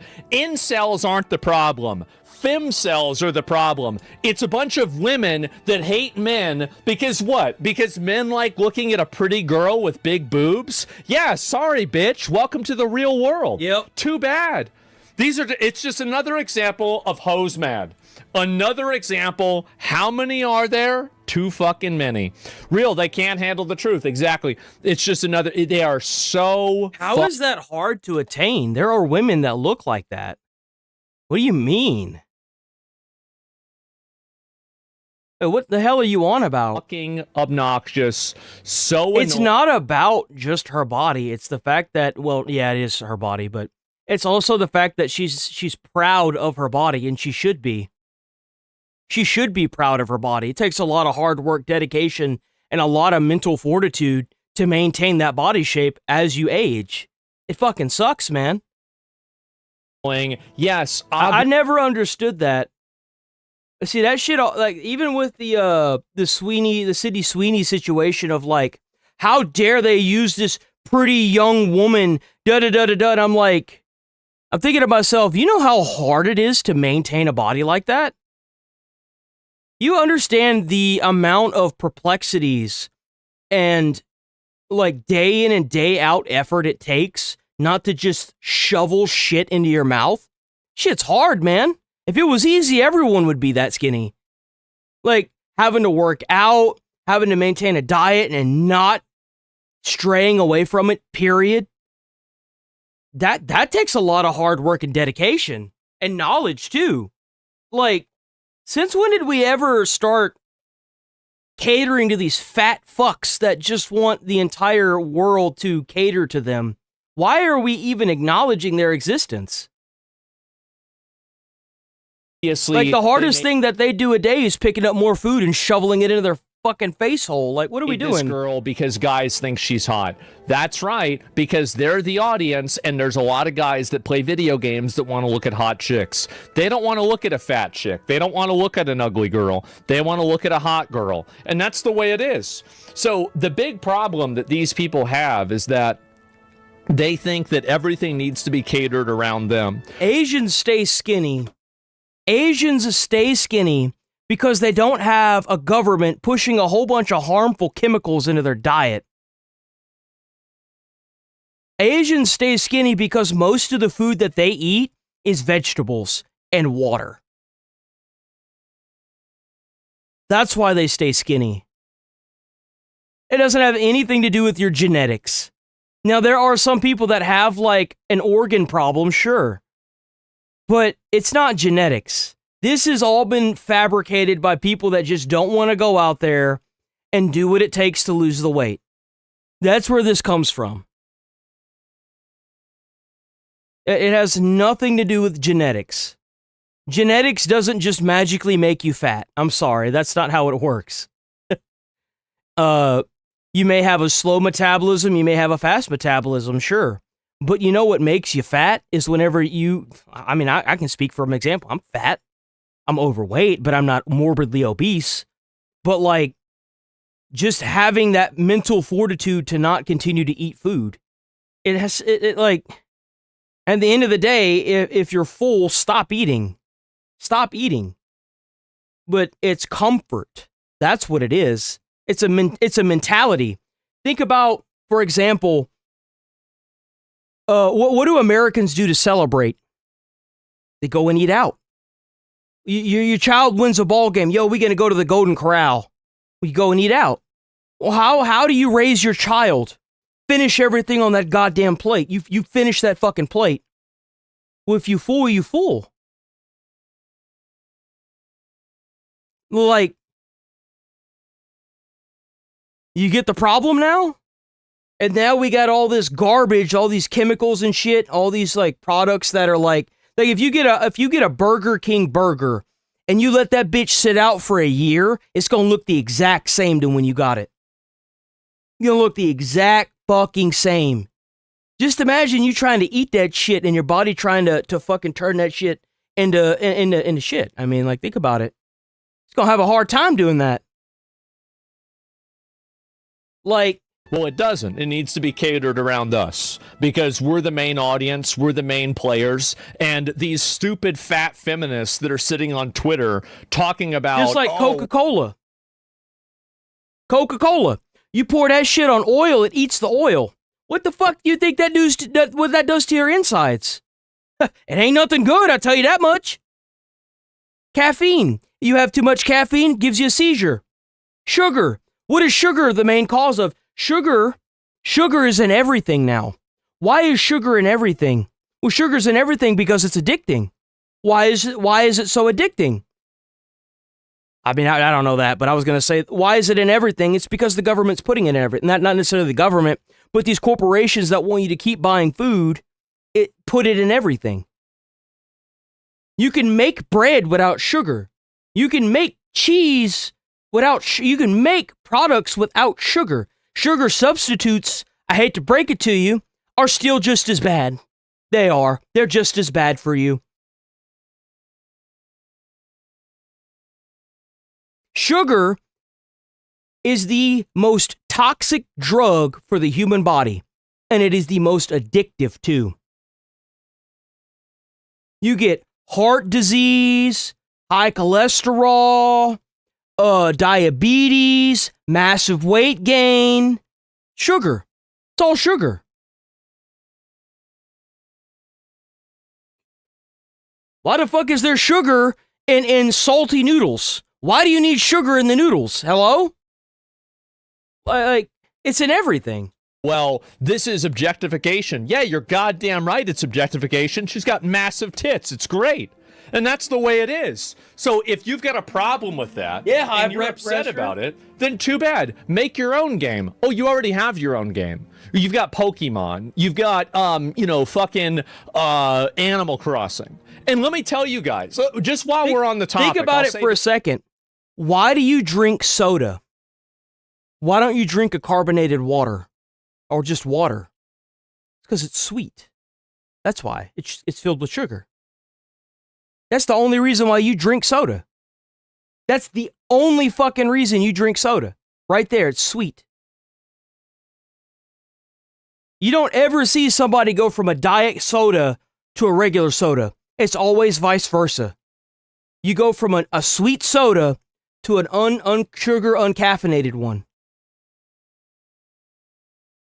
That's how it is. If you want a girlfriend, it may sound crazy. It sounds crazy, but the more you think about it, you know what I'm saying? Get a girlfriend that likes Pokemon. This is a girl that is completely acceptable effort for money. So if and the abuse possible, there is nobody. Sean, you seen these? And again, this is just the way it is. No, incels are no longer a problem. Femcells are the real problem. They are the real problem. This is a femcell. She's mad probably because she doesn't look like that. And that's fine. Skin in an Eastern superhero game versus skin in a Western. Yeah, you're right. You never see a thin person drinking a diet soda. You don't. You know what you see them drinking? Water. A lot of water. Constantly. All the fucking time. Superhero game? Yeah. I wonder which one people are going to buy more of, right? Like, this is a big mystery that nobody knows how to solve, but they're trying to figure out which one of these skins is going to be more popular. Nobody has the answer for it. Nobody can figure it out. But, yeah, the right one.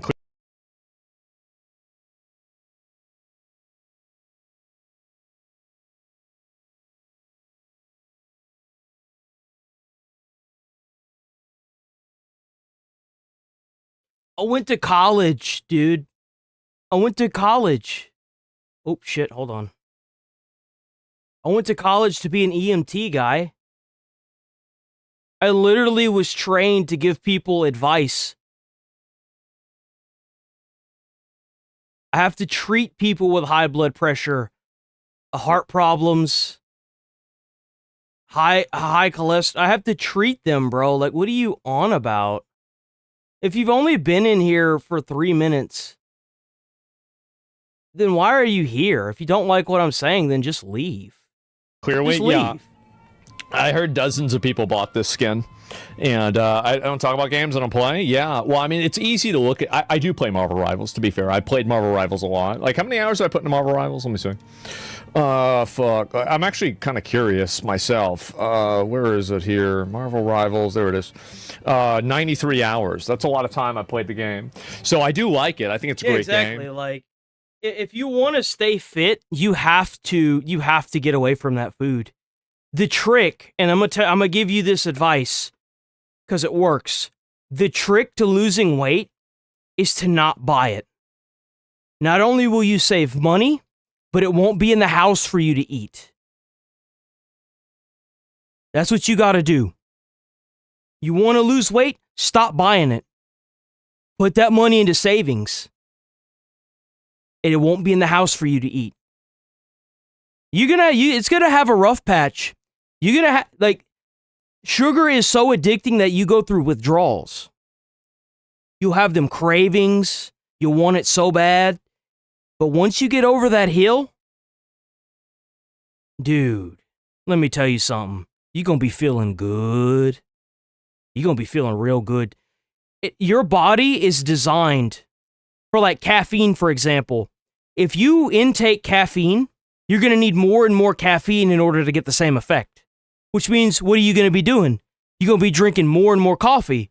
Well, what does caffeine do to you? Caffeine changes the pH of your brain. What happens if you have too much caffeine? Get a seizure. Get a seizure. Well, okay, I'll switch to soda. What does soda have in it? A lot of sugar. What does the sugar do? You see, it's a vicious cycle. Oh, well, I'll just eat a little piece of cupcake. Don't do that. You know what that's called? It's called falling off the bandwagon. I'll have a little bit of I'll have a little cupcake. You know, it's been a couple days. I'll have a little. No. You at a party or something? Oh, you're fine. You're skinny. You should eat some No. Don't let those people trick you into doing that. No. The hardest part is getting off of it. But once you're off it, it's mental willpower to stay off it. Don't fall off that wagon. But yeah, neither scan. I think this is a pretty good one. But yeah, anyway, what the fuck is that thing? That thing? What are you talking about? You mean that's diversity? That is the future. That is the modern audience, okay? This is for fat losers. This is for cool people that are, that have all the right opinions, okay? And Marvel Gooners, yes, I guess so. And it works really well. And it just keeps working. It's going to keep working over and over and over. How to properly treat a Karen.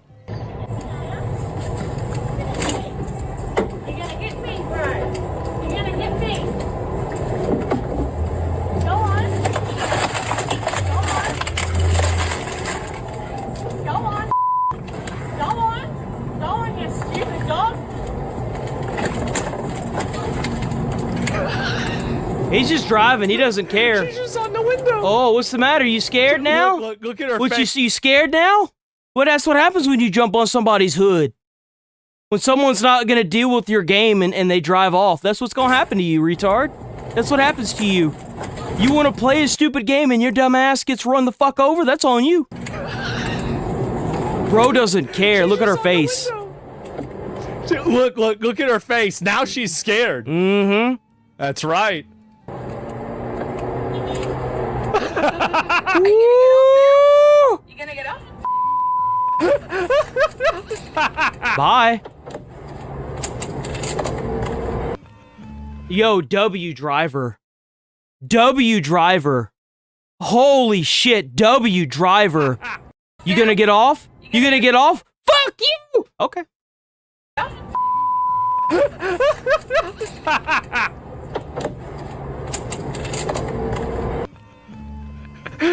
Problem solved. That's right. Look at that, and look at her face. See, watch the facial expression change.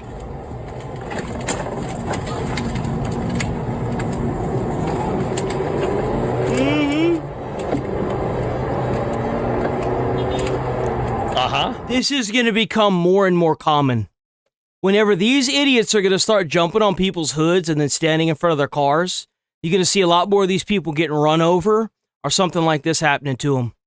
You're going to start seeing it a lot more. People are tired of these idiots. They're tired of these fucking twats, man. Get out of here. You gonna get off now? You gonna get off? See, that's what you fucking get. It's actually so easy how to deal with these people. It really is. That's right. It's just keep driving. Just keep driving. What do? We drive. So easy how to deal with them. Save me. Yep, exactly. Bluff called. Exactly. This is the way I think you should treat these people. Absolutely. Any of these people standing in the road, you should just do this. Like, I feel like they should, you know, next time they have like one of these protests or something like that, where these people are like intentionally blocking the road, anybody. Bro, I haven't seen nothing about protests. Ever since they found out about that Chinese billionaire tech company that was sending money to America with all those fucking communist flags and shit down at the No Kings protest, bro, I haven't seen a single fucking protest. I haven't seen a single one. You know what I also haven't seen a lot of? Idiots in the comments. A lot of the people that were getting into the comments and misspelling a bunch of stuff, I haven't seen a hide nor hair of them ever since they took the straight and then JD went down there. I haven't seen a single one of them. Whatever they did, whatever the American government did to turn it off, I think they did it. Seriously. Runs them over, presidential pardon. Get them out. That's just fine. Do that a couple of times, nobody's gonna be in the fucking road. I'll tell you that. That'd be a fact. What do you mean, these people? I mean the people in the road. Run them over. And drivers in jail, they shouldn't be. Should get her out. And this is it. We already saw this before. How weirdos versus normal people think. I kind of want to check out Pragmata, but I genuinely loathe the design of that child character. It's utterly repugnant. Then don't play it. Hold on. Let's make one thing very clear with this. Your fat Karen ass was never going to sit down in a chair and play this game. First and foremost, just like those idiots that were like, well, I didn't vote for this. You didn't vote for Trump. That's why you didn't vote for this. You're being intellectually dishonest when you say you didn't vote for this. You and me both know you voted for a Democrat. Trump said what he was going to do. It's the same fucking thing applied to a different scenario. You were never going to sit your fat ass in a chair and play this game. You know who is? This guy. I've already got it downloaded. What? What? They won me over. The white baby makes me feel like it's parental. Shinzo Abe's trick. Fuck. So, yeah. Now, and this is the problem, right? Is that you have people that do this because she's white. So there's another relationship that's not pedophilia between... It's called a single dad. It's called being a single dad. I've fought fires with single dads before. I have. And you know who they talk about in their life most? Their daughter. I'd give my life for that person. Still to this day. I would. You know why? Because he has a family to go back home to.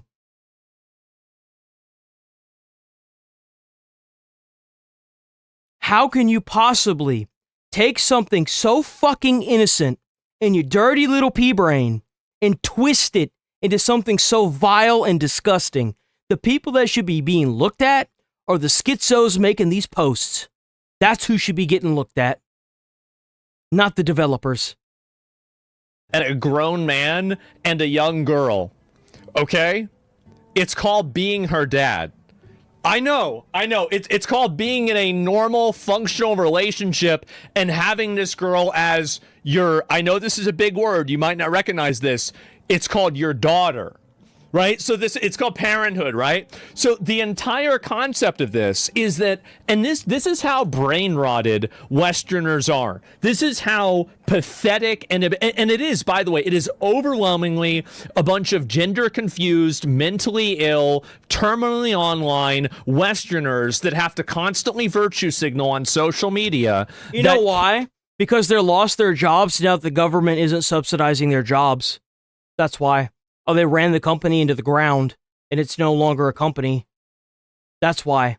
So now they're trying to run the internet into the ground, and places like Twitter, where most things are completely unfucking filtered, they're not able to survive and thrive. So now they're trying to shut down streamers on YouTube and Twitch and other platforms because they know that as long as they exist, they'll never be able to voice their opinion in a place of free ideas. That's why.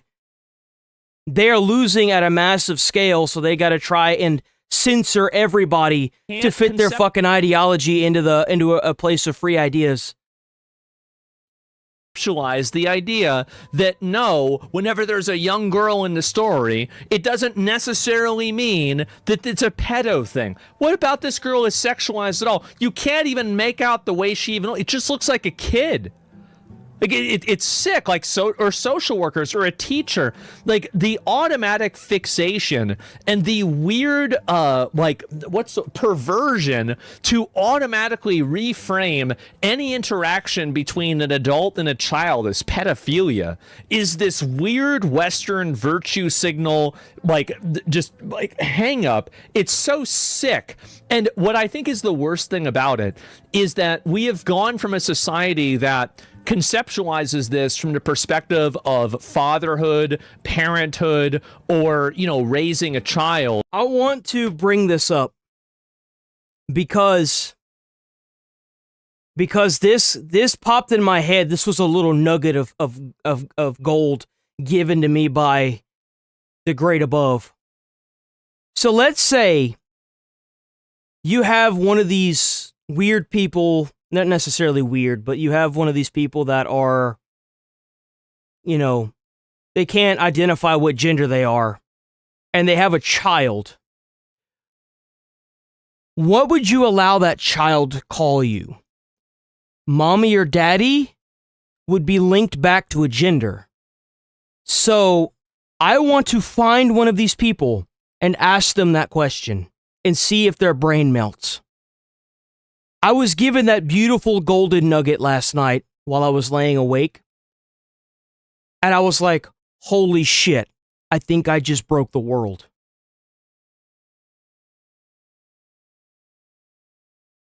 I think I just broke the world. What would you allow a child that you own, that you gave birth to or whatever, that you adopted, what would you allow them to call you? And then you would break their entire argument.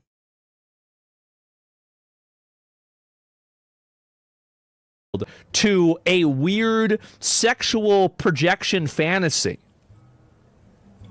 What the fuck's wrong with them? What the hell is wrong with them? Call them by their name? Hold on. Do you really think a child should be raised in that environment where you can't call your parent mother or father? Like it's expressly not allowed? Do you think any child should be exposed to that garbage? I don't think so. Why can't we go back to, married couples, male and female, and even if it's there has to be some kind of either IQ test or some kind of normality test that we can put these people through to make sure that it's okay for them to even get these kids. It's crazy to me to think that this is even something we have to talk about this day and age. It's so fucking stupid and brain dead. It's so brain dead, bro. She looks like a pedophile's idea for a child.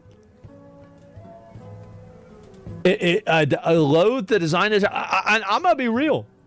I'm gonna tell y'all the truth. I wish I could have her wear shoes. I don't want her wearing fucking bare feet. That's just weird. I remember I thought the same thing about Clara and Honkai Star Rail. I said, bitch, put on some fucking shoes. It's disgusting. And so that's my opinion. I think it's nasty, bro. But it's an android, yeah, but it's a robot. It's a fucking robot. They're projecting. It's so weird, man. It's honestly literal, fucking, I don't want to say these people are pedos, right? I don't think they are. But the fact that you see an adult, an adult man and a young girl together, and the first thing that you think of is pedophilia and not fatherhood.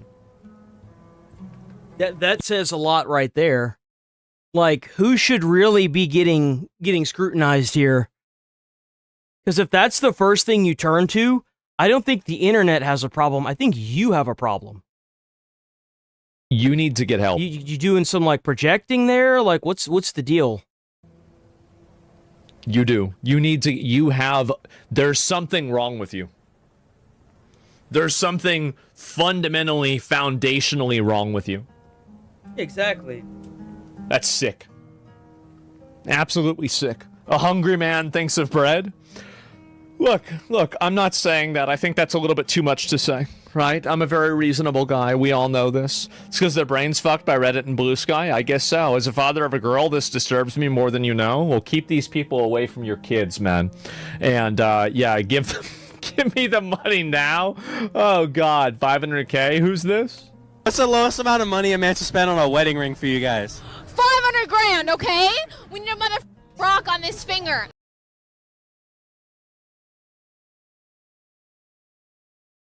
Right. A rock, you hear that? I don't care if you're broke as take your mama's life savings, take your life savings, take your grandma's life savings, and get me a rock. There is no price limit. Whatever the I pick out, you're buying. Period. What's the wedding ring? What's your price? For you? No. For me, yeah. For you? There's a nice wedding rings down at Walmart. So you ain't even got to talk to the person behind the jewelry counter. They got them on these little swivel things that are down by they're like in the actual clothing department. So you go there and they're on the racks there. You can just pull one of them rings off, man. You just give that to her. Tell her that you spent like 500 grand on it. She'll probably believe you. Yes, she most likely will believe you. That's what you do.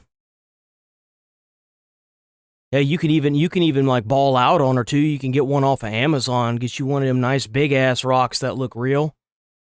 It'll probably cost you like $50. I mean, total, like, looking for an ego, like, please say like $2,000. Why look at me like that? Like $1,000. $1,000! I'd say 2,000. I mean, she's pretty cute. I mean, no, she ain't. That's a nasty little individual. You know why? Her mentality. Her mentality's disgusting.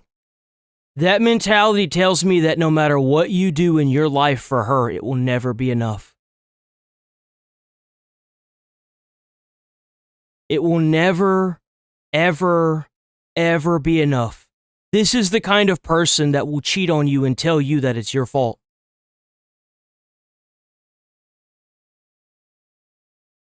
This is the kind of people that Sykkuno was banging. These are the people that you run a play game on.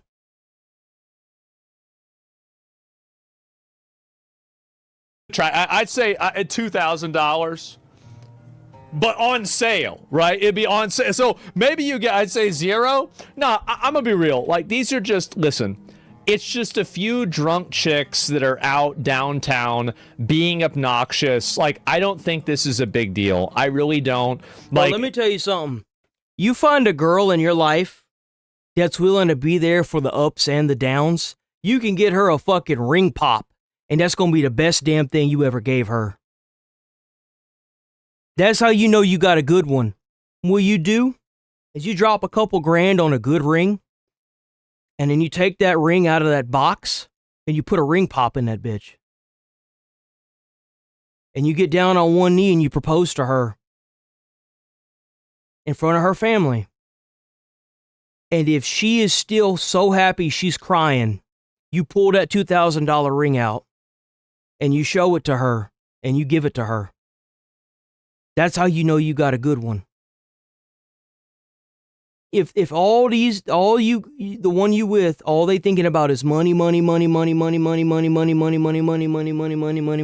but they not out there putting in the hard work and dedication themselves to get any of that money, it's time for you to leave. That's what it is. You are never going to satisfy that person. No one will. Doesn't matter how much money you have. It will always be something. There are guys that talk like this. There are girls that talk like this. They're just having fun and being silly. I don't think it's a big deal, right? I mean, like, you can't like interview some drunk girl downtown and be like, oh my God, this is why every woman is bad. Like, there's like 50 other clips I can do that with, but this is just really not that big of a one. So yeah, that's what I think. Anyway, there's having fun. Yeah, there's having fun. If Asbon reacts to this, I'm pretty sure he'll be, oh yeah. I'm ready for the great cleansing, dude. Cleansing? The cleansing. Yeah. What cleansing? When we genocide conservatives in this country. You gonna be out in the streets with your Glock? Maybe. I gotta go back to Nebraska and grab it. What about Democratic mayor? If you don't understand the complexity of the ring pop in the ring case, you probably own the wrong channel. I'm not gonna lie, because there's gonna be a lot of complex scenarios that you're not gonna understand. There is the complexity of that. If you're having trouble with that, you probably aren't old enough to understand it. It's like, what the f are you talking about, dude? We're f***ing talking about socialized medicine, and you f***ing turn around. Isn't it crazy that he went from getting mad all the time? Like, basically, he used to get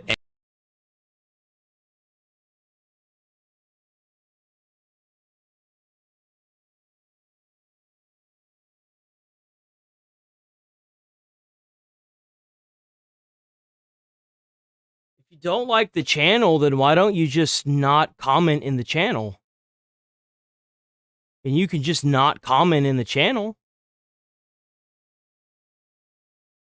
You do realize that there are a lot of women that watch me too, right? I'm not like a average Asmongold viewer channel. There's actually quite a bit of ladies in this comments. A lot of old dogs in there too. So, like, maybe I'm saying something that you just don't really comprehend. Well, we know you were at least 14. I mean, you're at least 14. Angry all the time on his stream, and now he just gets, like, there's, like, a subdued, right under the surface rage. Oh, dude, I know, right? Probably over there reading Morning Glory Milk and Form. That's right, man. It's, like, always, it's always there now. It is. And you like a beaten dog. Ask a question about murderous cities and their Democratic mayors. I will I want to fucking kill This him, a replay? Dude. I want to. In a video game. I meant just not in a video game setting. I want to own him. But here's what you have to understand. The way that Japanese copyright law is written, copyright's at risk. It's stupid, it's reductive, it's unfair, it's wrong, but what I'm saying is that this is not necessarily Capcom. This is indicative, have a very, very different perspective. And I don't think it's really that algorithm has a sense of humor. Every gender identity explained in 14 minutes. Give me a minute. I'm gonna pull this up. I usually by younger men. What a shift in the dating preferences of younger men reveals about our changing norms. You know, it's crazy because we watched a video yesterday of younger women hating 2/3 of the men that were younger. And now older women are in demand by younger men. It's obvious why that is. It's because they've matured and they don't have this. See, when look, I'm not trying to throw shade or shame on any of y'all ladies. When y'all get older, it sags, okay? So y'all have had to evolve to keep your man. It's normal. Hey, men have to do the same thing. That's okay. Trust me, if you still had a Neanderthal that you were dating, you probably wouldn't be dating him for very long. I promise you. So, like, a lot of these women, they know how to cook and clean or do things that, you know, these younger women just can't do. Because they've had that time to mature and evolve and have that mentality to kind of direct men in a way that younger women just straight up can't do it. And ain't nothing wrong with that. And that's why this is going the way it is. And I know this might be a big surprise to nobody, but the article was written by an older woman. I know. So, this is just literally more femcel bait. It's more femcel bait. It's more like you are not. Listen, you're not going to psyop a bunch of 21-year-old chads to date you whenever you're 34. Okay? It doesn't matter how many they can't read. Don't you understand? They can't even read your article for the psyop to even work. They don't even know what you're saying. What are you thinking? And so anyway, not true. Yeah, this is crazy. Rise of the Cougars. Here's the problem with the whole idea of Rise of the Cougars is it's written by Cougars. It's the same as the body positivity movement. How many movements and how many psyops are women going to make so they can... I actually think he's wrong about this. I do. I genuinely think that he's wrong about this. I do. 100%. Rationally come to the conclusion that, well, maybe not a whole lot of women are willing to date down in age. That you have to realize that not a lot of women are willing to date down in age. Not like that. That's actually a very small percentage of women that are even willing to do that. Men aren't just attracted to young, attractive women. That's it. It's older, hot women? Yeah, exactly. And so this is it. And it is so, it's opinion. Yeah, your opinion is wrong. Though, I haven't read the article, so I don't even know what the hell it says. Your opinion is wrong. I think it depends on what the article actually reads. True. It's never been true. It's never going to be true. You know why? And by the way, it's also not a lot of younger men that are going to be willing to date older either, so... That definitely is a two-way street. Because of biology. That's the reason why. It's truly a good point. Yeah, they write these articles. They try to, again, they're manifesting. Oh, I'm manifesting. Like, get the fuck out of here. Get the fuck out. What are you talking about? It's so embarrassing hag maxing. Again, this is, when a guy says he's hag maxing, this is like a 21-year-old guy dating a 24-year-old girl or a 27-year-old girl. Okay? Like, we're not talking about anything over like I'd say like 30 or 35. A lot of these guys are not going to be attracted to on the same level. And how do I know that? Every single fucking study, statistic, piece of information, there's just too much of an age gap there. There's nothing in common. There's nothing in common. Like, the woman is way too, like, she's been more accustomed to the real world than the guy is, so he hasn't really had to live yet. So, there's just too much of an age gap, that's why. Data, piece of observable information, every single piece of popular media, every single thing tells me the exact same thing. That's it. That's the way it is. Okay. Someone up in your... So, apparently, and this kind of goes along with the Sneeko thing that happened a couple days ago. I'm not a big fan of Sneeko. I'm not going to sit here and bullshit with you. I'm not a big fan of Sneeko at all. I don't like what he stands for when it comes to the Ayatollah. But that doesn't mean that if you're in America, you can just justify punching somebody in the face or threatening somebody. I feel like if you can justify punching somebody in the face, then what's going to stop someone from justifying themselves doing it to you? So, like, let me use this Robin Hood as an example. If Robin Hood steals from the rich and gives to the poor, then what's going to stop somebody from robbing Robin Hood? Because he's technically rich, is he not? Well, then you're going to have the sub-tier of Robin Hood, and then you're going to have somebody that's going to be stealing from Robin Hood, and you're going to have somebody trying, like, it's a nasty circle. You can justify anything, but there are laws in place for a reason. And that's why I kind of don't like that whole, like, well, he shouldn't have been looking at his phone and walking on the sidewalk. Well, I mean, like, I feel like in America, if you want to do that and you're not disrupting the flow of traffic and you're not, eating shit every 5 seconds, you shouldn't have to be concerned with somebody trying to punch you in the face because you're a streamer. He also got maced, too. And one of his teeth, it was a filling on his front tooth. It got chipped whenever he got thrown to the ground. So it's like, if you try to justify, it's just a bad thing to try and justify. Because if they do it to Sneeko, who's to say they don't do it to Asmongold or Tectone or me? It's not a good cycle to kick up. face close and personal. So he sits there and he holds the knife like this. When I'm touching his hand, he kind of pulled it out a little bit like that. He was being held at knife point by a UK man who was recording his face, pressing him, which is why he didn't want to make a scene. What the fuck? For context, Marlon is a big US streamer. While he was visiting the UK, he and his girlfriend were attacked by some thugs. Of course I'm not gonna do that because, bro, one stab and I'm done for. If I done anything and he does that, they just run off. Who's gonna stop him? What, the people that works in the kebab shop? That's who's gonna stop him? Of course not. The UK is so embarrassed. This is the one I saw earlier. Look at this.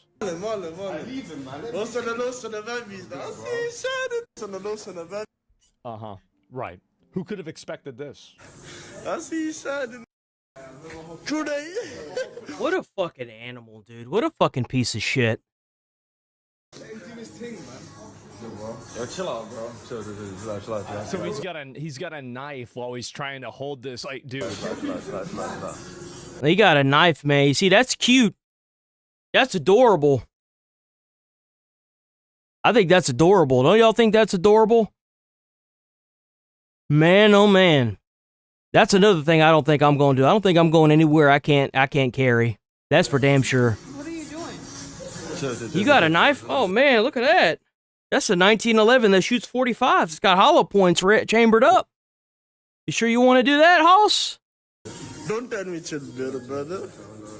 Don't tell me chill, bro. Hey. I'm all what you doing, fam? That's crazy. That's crazy. What a fucking animal. Like, seriously, what a fucking animal. Crazy. That's crazy. Look at the glass reflection. Yeah, I mean, it's obviously another violent migrant that should never have been in the UK to begin with, that's over there causing trouble for them and harassing tourists. But yes, went out to get food in a chicken shop here in London just now, almost turned into a 4v1 again. A bunch of fucking weirdos here. One of the worst. Oh, so it was like 4 of them too. Experiences I've had with someone. Weird place. That sucks. Here's another component to this that I want you guys to realize. What's on the loose on the babies though? Marlon. See what he's doing to the girl. You can't coexist with people like this. The only way that you can deal with people like this is by putting them into prison. Like, in my opinion, what the UK needs to do is they need to go through and deport. Yeah, I can. Sorry about that. As many of these people as possible. If you can't do that, just put them into prison. Like, this is such a huge problem. I don't think enough people are realizing it. Eventually, enough men in the UK will be tired of this, and there will be a change. The problem that I have is that I think that whenever there is a change for this, if this problem is not addressed in a democratic way, it will either be addressed as a page in a history book or a chapter, yeah. If this doesn't get it, like, this is the reason why there are so many people that are kind of opening their eyes to this as well, is that this could spark another civil revolution in a lot of countries. And I don't think they're ready for that.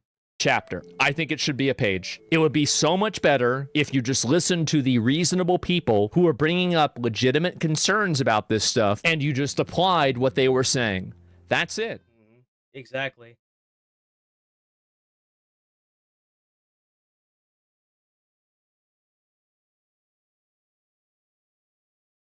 What is this? This going viral? What is this?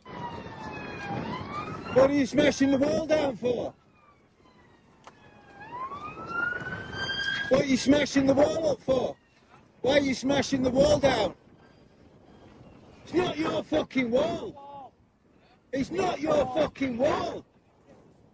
I've just watched you chucking bricks trying to smash the wall down. I don't care, it's not your wall. There's a path up there off the main road. So he's breaking the wall down because he wants to go past the wall. Why doesn't he just climb over it? The path on over there. This is not your property, dude. You can't just go around smashing shit up because you want to go through it. Shout at you. I don't care, dude. It's not your wall. I've just watched you and videoed you smashing the wall up. It's not your wall. Then leave it the alone then. then leave the wall alone. That's right. It's a dry stone wall. It's been up for hundreds of years. Dry stone. That is crazy. So this dude's just sitting there smashing up that wall because he wants to go through it. And it's been there for hundreds of years. Bro, like, you gotta get these people out. Holy shit. Stone wall, hundreds of years, cost thousands of pounds per metre to put it right. And you think you can come around here and smash a f***ing hole in it because you want to get through? Walk down there, there's a f***ing gap in the wall down there. Can't you All over the world, boys. All over the world. climb over it? Walk through that one. Walk down that wall and you'll find one that's already opened up down there. There's no need for you to be smashing the fucking property up. What are you recording me for, though? To put you on Facebook. Why are you putting me on Facebook? There he is. Oh my God. Don't you think that it's interesting that, oh, well, anybody could have done that, but why is it always a similar scenario? Why does this keep happening? It's interesting, isn't it? Oh, well, the white people and it's like, but yeah, but that wasn't a white person. That was clearly an immigrant. Like, an immigrant that has no respect for your culture, sitting there smashing up a wall that's 200 years old. And I wouldn't even want that dude to repair it. You know why? Because he's just going to sit there, like, he's not going to know how to repair that shit. Just send him back to his own culture. Scumbag. He can go smash up his own walls and his own culture. It's probably the whole reason why he's there in the first place. Punish him? I just deport him. Just deport him, Yeah, send send him him back. back. It will be the best solution. They're gone. You can't make him rebuild the wall. If you do, he's going to mess it up. He's not going to do it right. It's going to be a huge pain in the ass. Then the only way to The deal issue isn't that these immigrants, well, yes, that is an issue. But they're here and they do something like this and they don't get sent back. They get more privileges in a foreign country than we do in our own country. You don't see how that's a problem? with it is you just send them Yeah, back. just send them back. You go to a country, like, let's say you go through the trouble of getting into a foreign country. It takes you years to get there. I bet if it took you years to get into that country as opposed to a couple days or even a week, you're probably going to have a lot more respect with that culture because you have been waiting for years to get into that culture. And now that you're there, you damn sure ain't going to be walking around breaking holes in 200-year-old walls. Just imagine if that was the Great Wall of China, bro, over there taking chunks out of the Great Wall of China. You know what would happen to him? He would disappear. They wouldn't have to worry about sending his ass home. He'd disappear. How do we, like, and even just saying we'll send them back seems like you're a damn enemy of the state. Like, just send him back to where he came from.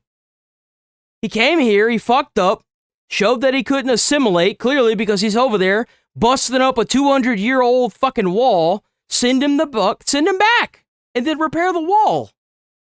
From the experiment didn't work. It obviously didn't work. It's time to move on. Imagine ruining the Wall of China. Yeah, exactly. Basically, my opinion is that a person like this cannot exist in Western society. You just deport them or you put them in jail. That's it. That's the solution. Just get rid of them.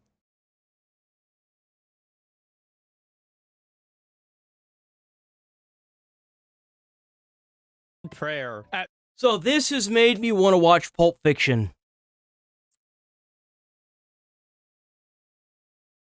Pentagon service admits Iran operation. Wow.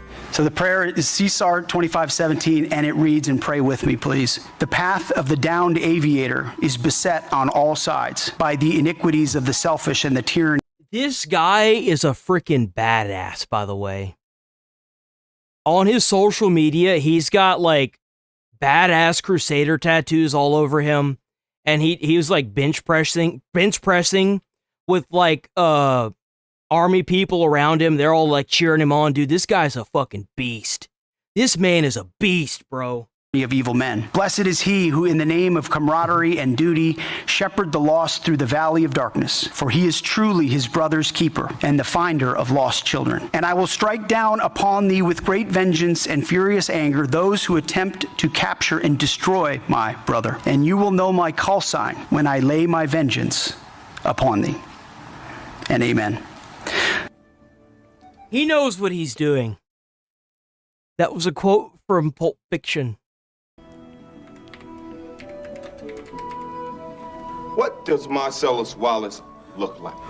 What ain't no country I ever heard of? English, motherfucker, do you speak it? What? Say what again? Say what again? I dare you. I double dare you, motherfucker. You read the Bible, Greg. Here we go.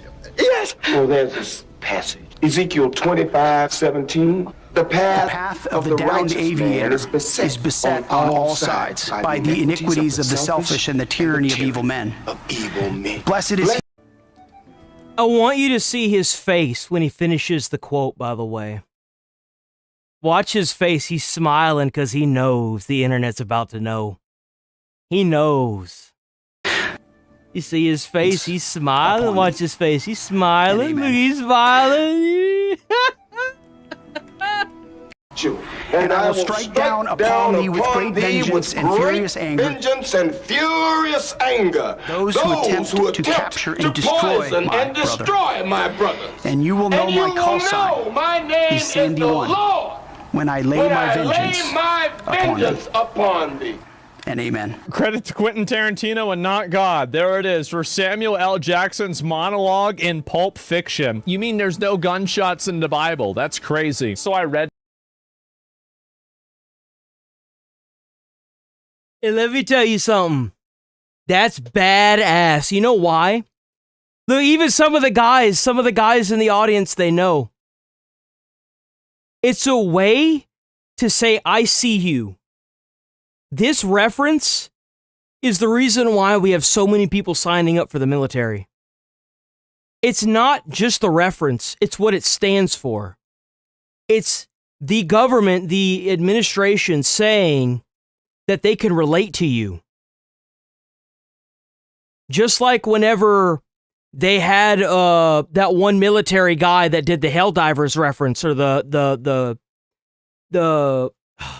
fucking speech from Helldivers, and you saw all the military men in the backdrop go absolutely fucking crazy. It's because they're being relatable. They understand. And they know that you're on the same page with them.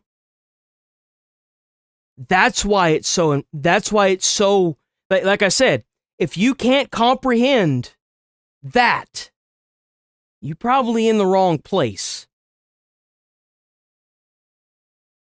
That's what it stands for. If you're new here, please sub to the channel. We're here every single day, 8 a.m. to 11:30 a.m. Central Time. Every single day, all 7 days. Check out the channel memberships. We also got them channel memberships with those exclusive emotes. W for everyone that shows up and likes the stream as well. And y'all are all awesome. Something about it. It was partly a real verse and then an interpretation of it. I think they got it straight from Pulp Fiction. I think they took it directly from Pulp Fiction. And yes, there's a degree of plausible deniability, but I think they got it right from Pulp fucking Fiction, man. Obviously. And this wasn't even the craziest thing that happened today, not in the slightest. Robert F. Kennedy Jr. cut the dick off of a raccoon. Secretary, what did you do with the... Senator, what did you do with the raccoon nuts? What did you do with the raccoon's dead penis? Where is it now?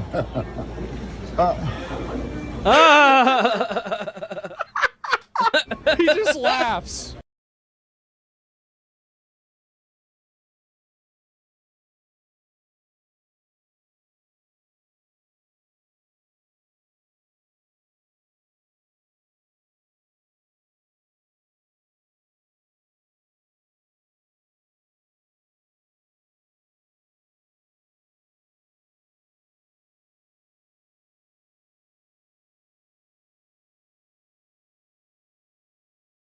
Legal advisors help migrants pose as...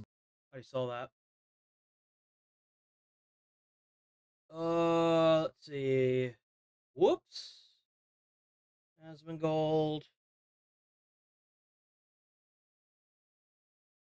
Think we're finally all caught up. Hot damn. Okay.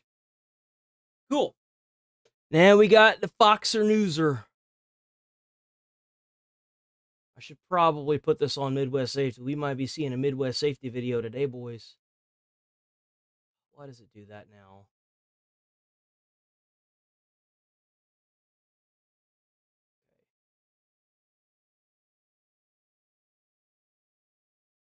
Cool. All right. There we go.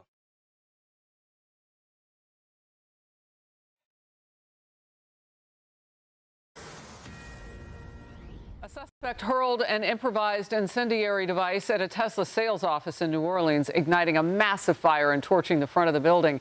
Investigators say they're looking into whether it's part of a bigger pattern now of violence against big corporations across the country. We're also learning more about the man accused of throwing a similar device at OpenAI CEO's home, Sam Altman. A reporter with the Free Press says This is going to get our rights taken away right here. If, like that guy that went into that warehouse and burnt it to the ground and said, hey, this is because you don't pay us a living wage. What's going to happen is that facility is going to be rebuilt, and it's going to be all automated. And what's going to happen is that all the people that did work there are no longer going to have jobs, just like now. Whenever you sit here and do this, you're going to add more surveillance to everything. They're going to know what you're doing. They're going to know what everyone's doing everywhere. They're going to be monitoring more emails, more messages. You're going to turn more states and more people. This is going to be a massive, massive fucking problem. Oh, well, Manaloni, he took out that one CEO. And you know what happened to that one CEO? He got replaced the next day. And you know what they're still doing at that company? Hiking the rate of insurance and not paying out. This is going to get a lot of our rights taken the fuck away. That's what this is going to do.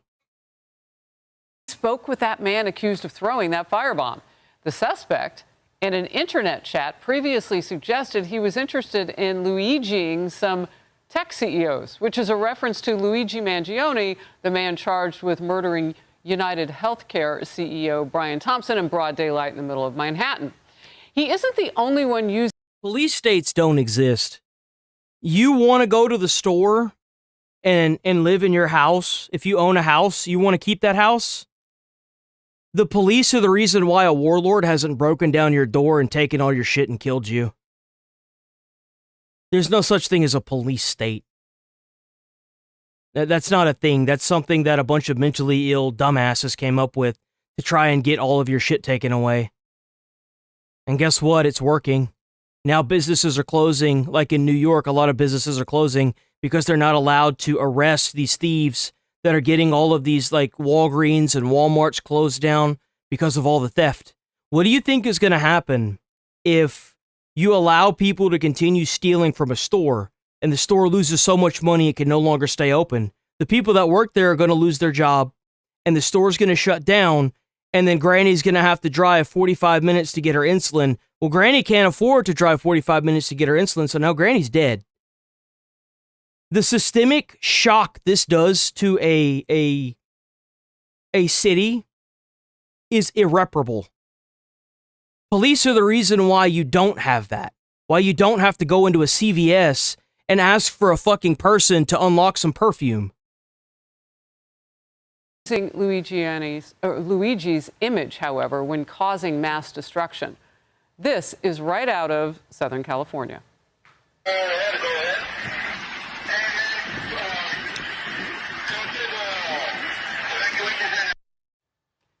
That suspect is now facing felony charges, arson charges, for intentionally starting multiple fires at that warehouse. Investigators say he posted videos of himself setting pallets of paper on fire and was motivated by hostility to capitalism and corporations. He also reportedly compared himself to Luigi Mangione. I already reacted to that one. I already saw that one. That one was a couple days ago, if I'm not mistaken. Maybe it just uploaded, but... Did he just upload something? No, I think that was a couple days ago. Let me see.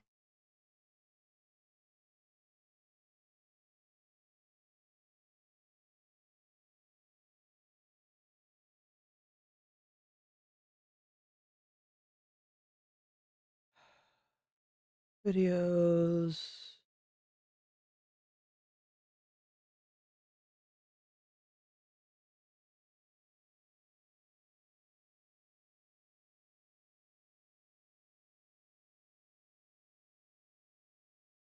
That must have been a minute ago now, then.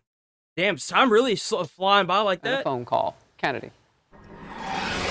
Stay in school, kids. If you want more choices in life and you don't like working for factory wages, then create your own reality. Don't destroy other people. So you're a fucking retard. You're a dumb, useless piece of shit. You're a fucking hag that should stay in. So, okay, so you should stay in school and fucking finish college so that way you can flood the market with more masters and more degrees and work at fucking McDonald's, right? That's what you're implying, dipshit?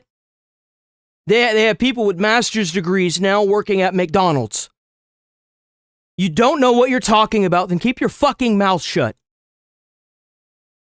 There's nothing worse than looking at a fucking news forecaster or some dumb bimbo sitting on her fucking fat ass in the middle of a fucking talk room that has wealth telling you what you need to do with your life. Shut up, you privileged bitch. Go back to your walled-off fucking house where you belong. And that's what this idiot is trying to do. Frankly, they are acts of what the vice president called this week economic terrorism. He was talking about Iran's blockade on the Strait of Hormuz, but it's the same thing here because there are political and economic ramifications to what they're doing. They are trying to instill fear in people and change behavior because a radicalized view of capitalism that they share.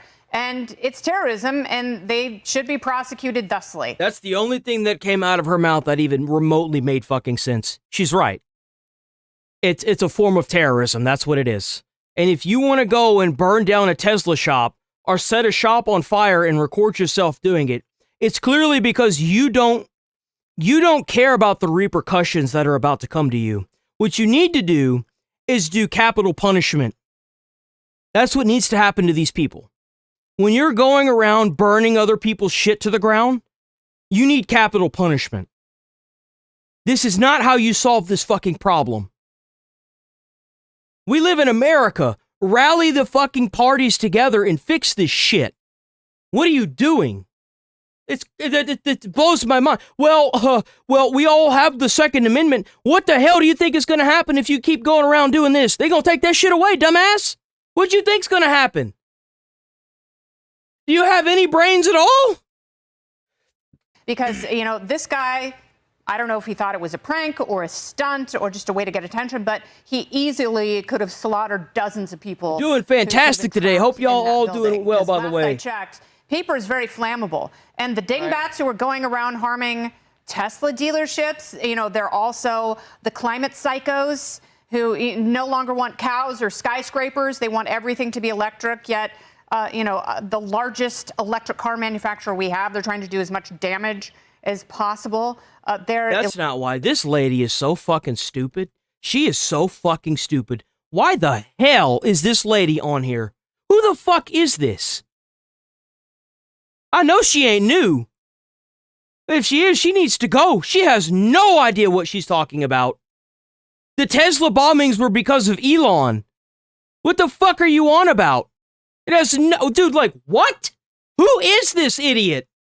Logical and murderous and very, very mentally unwell. Well, and to further your point about caring about the environment, can you imagine if one of those cars blows up with those huge batteries in them, the EVs? I mean, can, yeah. Because that's what happened in the Pacific Palisades. Yeah, exactly.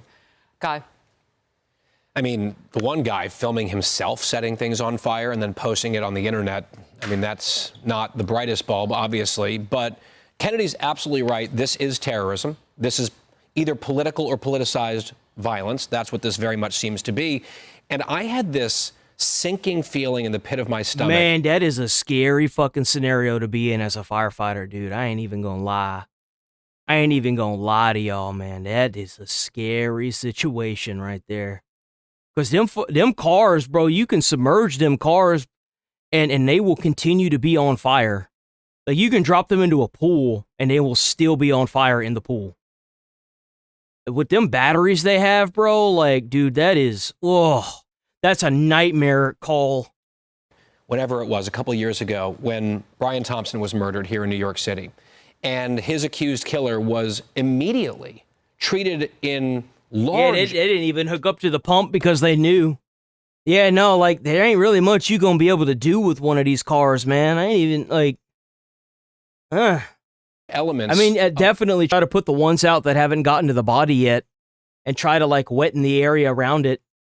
But, like, you're not really going to be able to stop that fire, bro. Our society, online, etc., as some sort of folk hero. And people were swooning over how handsome he was. And I remember thinking, this is really sick. It's actually very dangerous to glorify someone like that.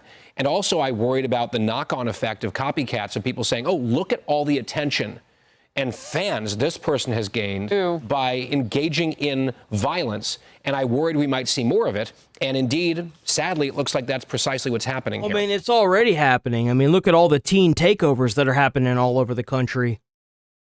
Like, that's the problem here, is that they're being permitted to do this.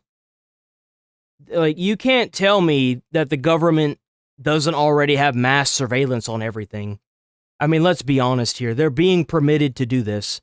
If you have Jeff Bezos putting tape over his computer's camera, over his laptop camera, they don't need your permission to see anything. Like, they're just going to do it. Why are they being permitted to do this?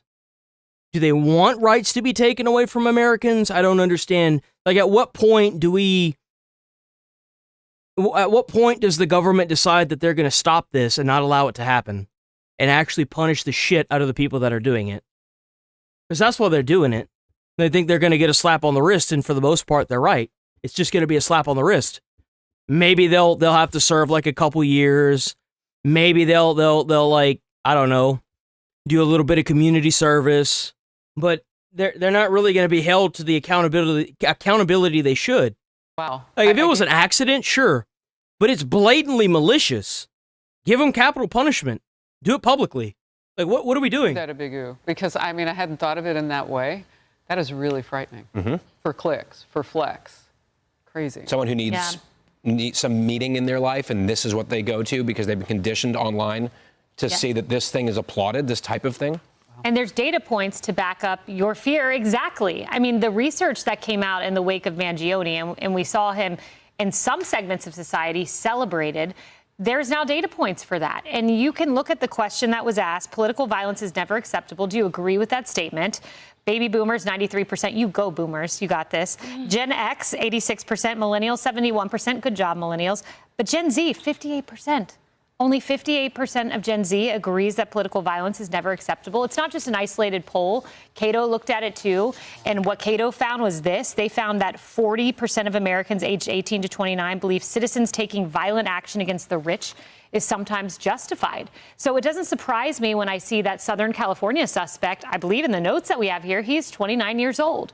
Now, this is not all of Gen Z. Love Gen Z. They are great. But there's definitely a devaluing of human life. And you see it reflected in the polling. And can you blame them? Hold on. Can you blame them? A devaluing in human life is when you have to work from the moment you get up until the day you die and never be able to afford anything. You know what that is? A waste of a life. I understand why they're doing this. I get it.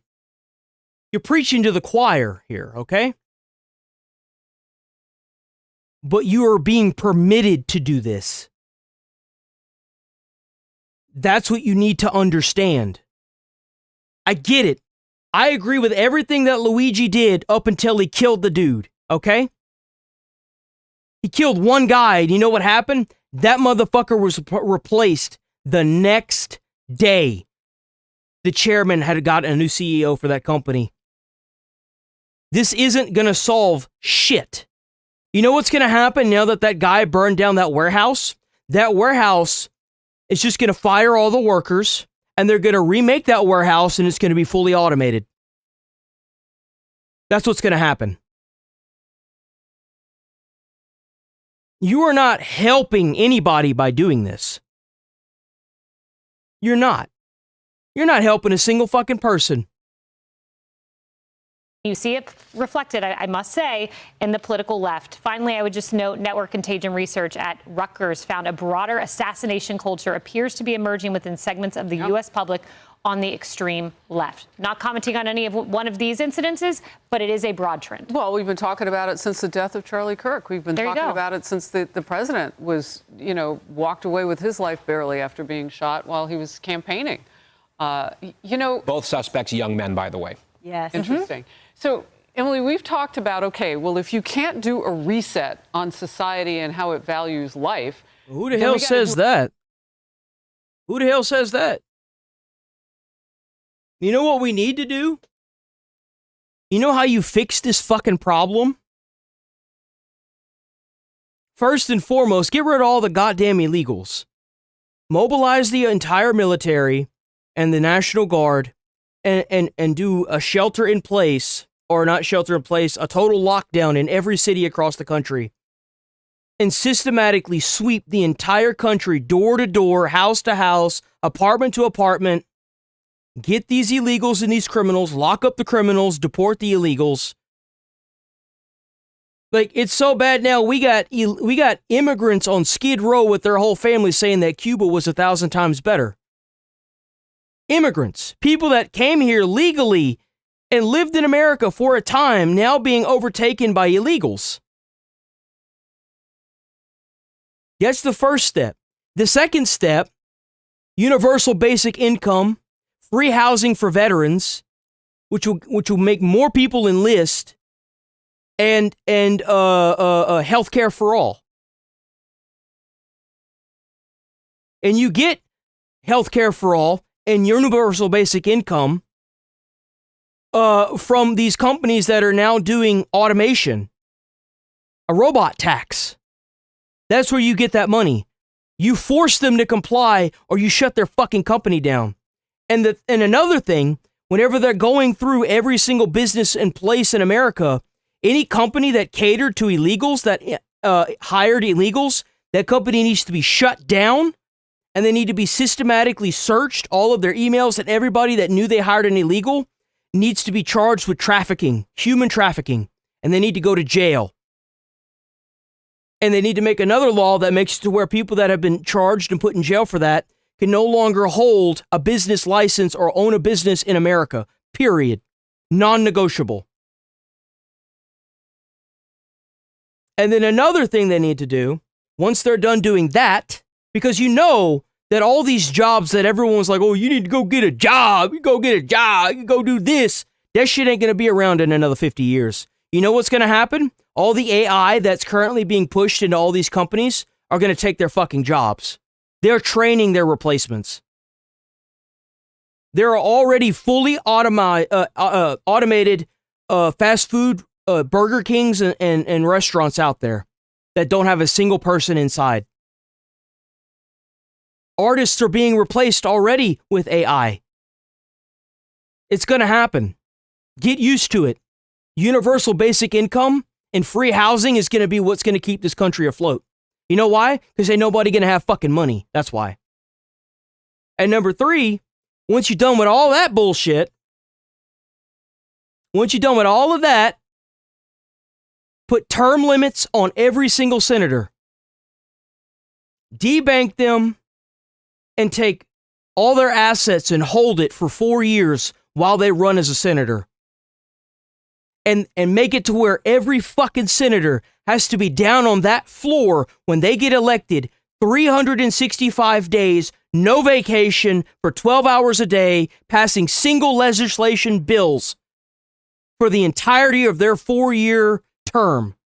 Non-fucking negotiable. No insider trading. Their housing should be given to them. No contact with anybody other than the camera that is pointed directly at that Senate floor of them passing bills. Every single fucking day for 4 full years. It's a term of service, not a fucking vacation. A reset on accountability. This place should be a goddamn paradise. Sending a message unequivocally unconditionally that this is unacceptable. And the radicalization online, I think, can't be overstated. These social media platforms, like somehow there has to be disincentivization for the dopamine clicks that these guys are doing this for. It is shocking to me how much of this is done for the theater of social online antics, to your point, that have devalued life. And I think about and am worried by the recklessness of these acts that you are absolutely right about the potential for lives lost in that warehouse. I think about the environmental terrorism of the 80s and such, where these eco-terrorists would put the sort of spikes, thank you, in the trees that then led to a lot of loss of life. And from their point of view, remember, they said, this was inadvertent. We never meant to actually harm someone. But the whole point is, when you're playing with fire, that's what you do. That's the whole concept behind the felony murder rule, where if a murder happens during if that's sort of a natural evolution of the commission of your felony, yes, it is not unexpected. And that factory was a bunch of toilet paper. So thanks so much for making it super inconvenient for all of California. I feel like if you don't like it, then don't step up to the plate. If you don't want to be a senator if you don't want to be a senator for 4 years to serve your country for 12 hours a day, then don't step up to the plate. We don't need pussies running this country. We need people that are going to make actual change. And you know how you solve that? By having people that are willing to step up to the plate for 4 years and force that change. That's how you fix it. We don't need people that are going to sit there and bitch and complain every single day. We need people that are going to change not only the lives of the current citizens, but help out the generations that are ahead of them. The kids, and the kids. This isn't for us. This is for them. It won't be no goddamn country if things keep going the way they're going. Watching children play with these matches and the lives that have been extinguished only to be celebrated. It is necessary that we do a mass culture retrograde, but also, yes, in the justice system. I can't wait to all of this send messages. But look what the message was sent here. Luigi Mangione got the terrorism charge dropped. Right. Yeah. And that was politics. Yes. Hey, everyone. I'm Emily Campagna. Let's see.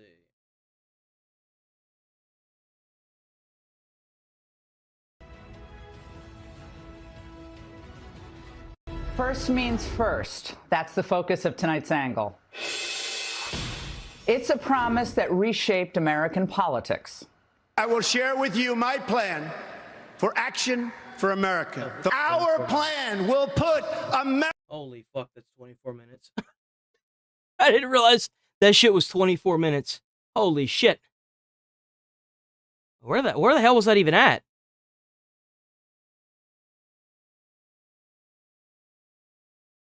There we go.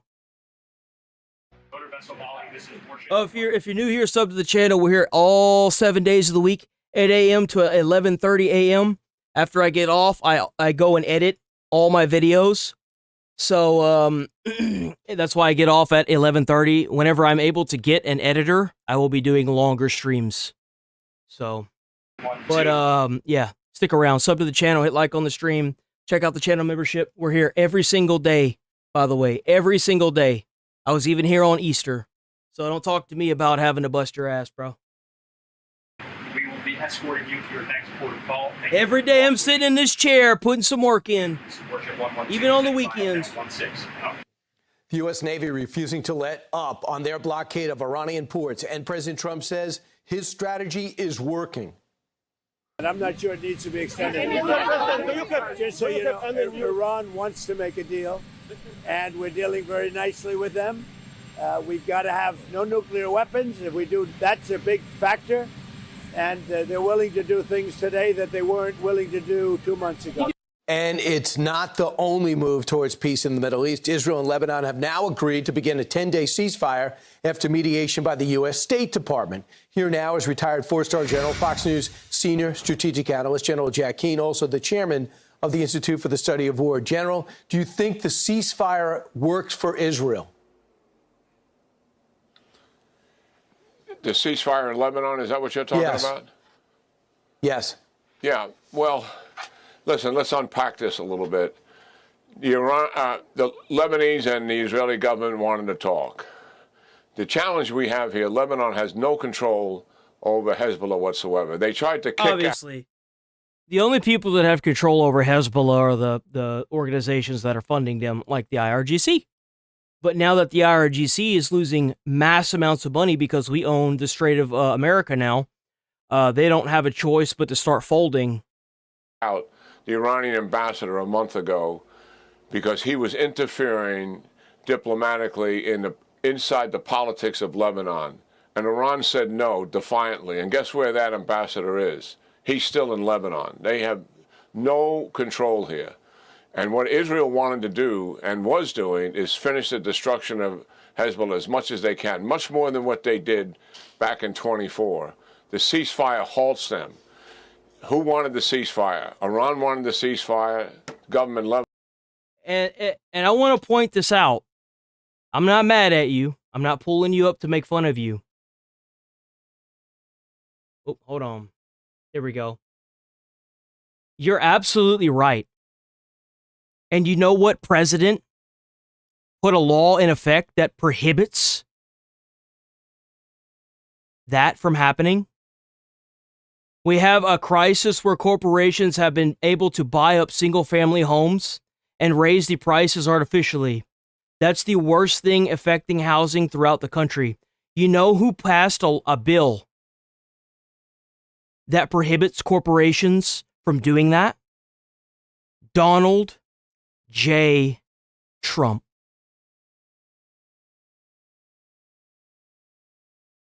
He did that. He did. Look it up. He did that. Him. Lebanon wanted the ceasefire, and based on that, President Trump... We talked about it about a month or two ago. He did it. Certainly asked the Israelis to go to that ceasefire. The fact is they would have preferred to continue the destruction of it, which would be in Lebanon's interest, in my view, because they cannot disarm Hezbollah. They cannot even begin to control Hezbollah. So our audience to understand, Hezbollah are all Lebanese citizens operating under the orders of another country, Iran, and their residence is inside of Lebanon. And they can fire at will on Israel because they're right there on the border. They fired over 6,000 rockets. And Lebanon is allowing Israel to retaliate against the Hezbollah soldiers, so a lot of them are getting cooked right now. They all were, I think we covered it yesterday or the day before. Israel was sending soldiers over and clearing out Hezbollah bases in Lebanon. It's at Israel in the last couple of weeks. That is staggering. And Israel. See, look at that, guys. See, that's not AI generated. That's real. Israel. Look at that. Boom. In the last couple of weeks. That is staggering. And Israel, once and for all, wants to clean that up. So now we're at a ceasefire here. And the good news is that as part of that agreement, Israeli ground forces stay in Lebanon, in the southern part of Lebanon, where they were proceeding to destroy the rest of Hezbollah. Right. So our audience also understands there was a ceasefire in November of 24. And as a result of the Hezbollah trying to reconstruct themselves despite the ceasefire, Israel has conducted, under the guise of the ceasefire, over 1,000 airstrikes into southern Lebanon during that ceasefire. I know everybody has their contention with Trump. I get it. I've seen the whole, what's it called? The bill that allows you to get no tax on tip and no tax on overtime. It's not pretty, okay? After a certain amount of time, you end up getting taxed for overtime anyway. But it's the fact that he's touching base with it. If he talks about it and he pushes something about it, what do you think is going to happen? They're going to refine it with the next administration as long as we can get somebody in there that's willing to continue doing this. You get what I'm saying? It's not a perfect thing, and it's a temporary fix that he pushed, right? It is. It can be easily dismantled by the next administration. But what if the next administration wants to do more? What if they want to take those houses away from corporations, subsidize them, and put them back into the communities? It's a start. You're talking about it. What makes things more real is when you have an administration that touches base with it, that acknowledges it, that it's a problem. That's a start. It's better than goddamn nothing, because that's all it's been. Nothing. It's not perfect, but it's still something. It's something you can bite onto, you know? Ceasefire because of what Hezbollah was doing. Yep. So this is a ceasefire.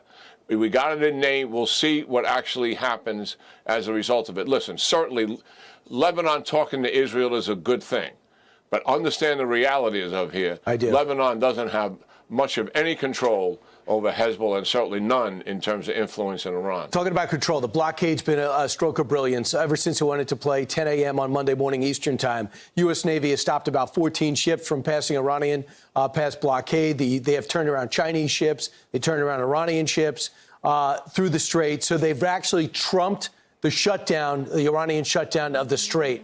How much power and leverage does President Trump have right now? It's considerable. He has doubled down on the Iranians who took control of the Straits, and as a result of that, they were able to stop the war.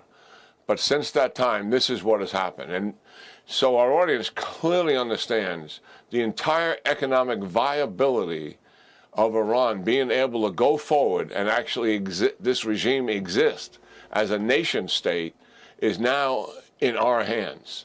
I hate to say it, but if we have to go to war with another country after this one, and that's what we have to do. If it's in America's best interest and it's for the betterment of the country, then if that's what we got to do, then that's what we got to do. That's all there is to it. I mean, control over their destiny for sure. 90% of all of their oil goes right. It's not like Trump didn't give them 3 weeks prior to this, while he was sending the entire armada over there. Like, he gave them so much time to come to the table and make a deal. And even now, whenever they were supposed to open up the Strait of Hormuz, they didn't. And we ended up having to take that bitch over, and now we control that mug. And now we control their economy. Like, I don't know what the hell these people are doing like the IRGC and the regime, but you can't say we didn't give them ample time. That's the reality of what has taken place here. They're completely dependent on that economy. That economy will absolutely collapse if this continues, this blockade continues. So I think these are less about negotiations in my mind. I know why we want to use that term, but it's more about putting our terms on the table and you take it or leave it. Absolutely. And that is the attitude we should have in dealing with these people. There's no face saving here. We're asking them to surrender everything that we want without signing a surrender document. That's the face saving aspect of this. They give us everything that we want, and we've listed all of those. And we should not extend the ceasefire deadline. That gives us the muscle to get them right now in the next few days to admit that they're going to give us everything that we need to do to put this to an end once and for all. And if they don't do that, then the blockade continues, and we rearm and we let this sink in. Every ship that they had that could attack America's Navy is gone. It's all gone. It's coral reefs at the bottom of the ocean. Like, do you understand that if the regime or the IRGC had the ability to attack American ships and they haven't done it, doesn't that speak dictionaries worth of information? That means that America and Israel have yeeted and deleted all of their ships, all of their planes, all of their missiles, everything that they could do to launch a counterattack on the American ships that are there that is currently crippling their entire economy. And they haven't done a damn thing. It's because they can't. They're done. They just won't surrender. And they won't surrender because if the IRGC surrenders, then the citizens that are there are going to kill them. The Iranians are going to kill them. And if they don't, America's going to keep bombing them. Either way, they're going to die. That's why they haven't surrendered. They know what's going to happen. Get back into combat operations. That's what's hanging over their head. They're playing for the fact that the political and economic pressure on the United States is significant, and we want to end this, and our desire to end this now, they want to kick the can down the road in terms of extending the ceasefire so they can get better terms later on. Right. That's who they are. Right. We know that. And even when they agree to terms, Brian, we got to recognize these guys are liars and cheats, and we've got to stay on top of them. So we don't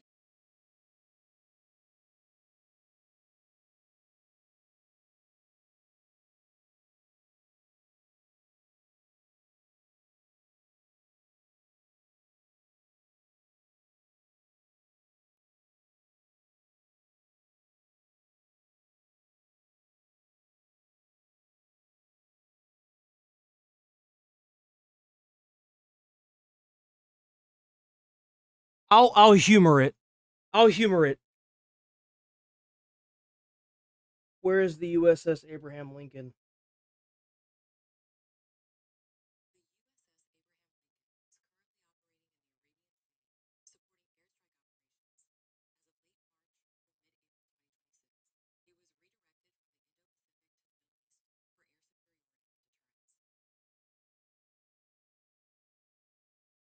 You do realize that the USS Abraham Lincoln is still there, right? That it hasn't been hit at all? Has the Iranian regime hit the USS Abraham Lincoln at all?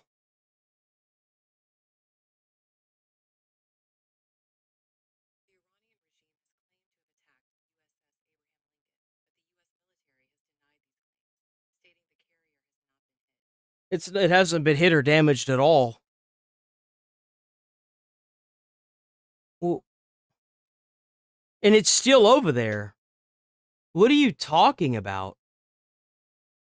You are somebody that's believing all those AI videos. Your third world is showing.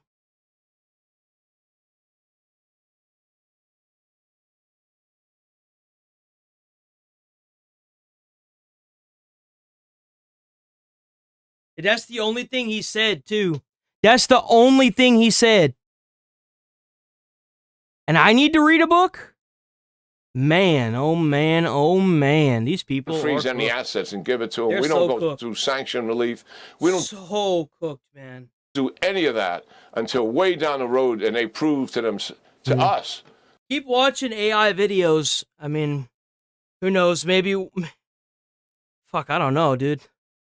Aspen got banned for calling them goat herders? Like, what the fuck? That they're actually serious about behavior change. Got it. They're not recovering ballistic missiles. They're not supporting proxies anymore. They're giving us all of the nuclear, highly enriched uranium. There is going to be no capability for them to ever establish any... That's because AI uses information from every platform. It's not a fucking image, dipshit. AI pulls a bunch of information from sites all over the world, and it condenses it and gives you the information based on exactly what's true and false. You know what I love about the American government? Is that Elon Musk didn't have to take down any of the Americans' information for misrepresenting a war, unlike Iran did, showing them blowing up the USS Abraham Lincoln on an AI video 7 different times. The Abraham Lincoln hasn't even been hit. Their weapons are so inferior they can't even hit our ships. That's why they got so many of them doing this propaganda pushing in the comments, even as we speak. It's because they can't win the war, so they're trying to push this narrative even to people that are just genuinely smarter than them. If you don't understand the concept of AI, I don't expect you to understand the concept of an actual war.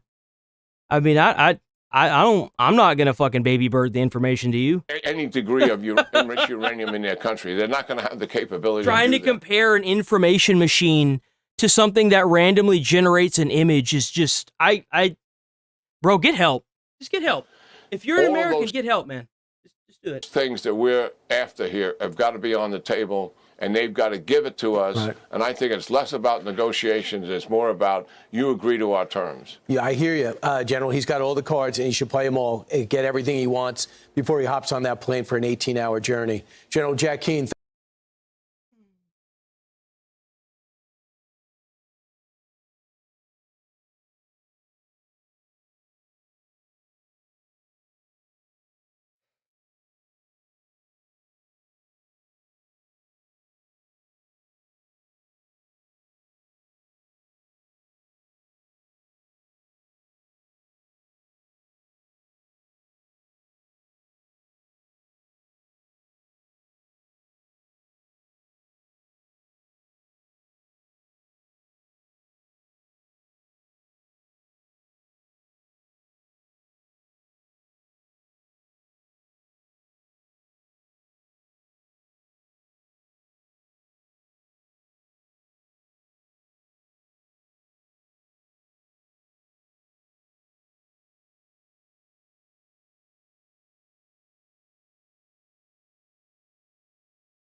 That's adorable. You're adorable. You think this guy will grow up one day?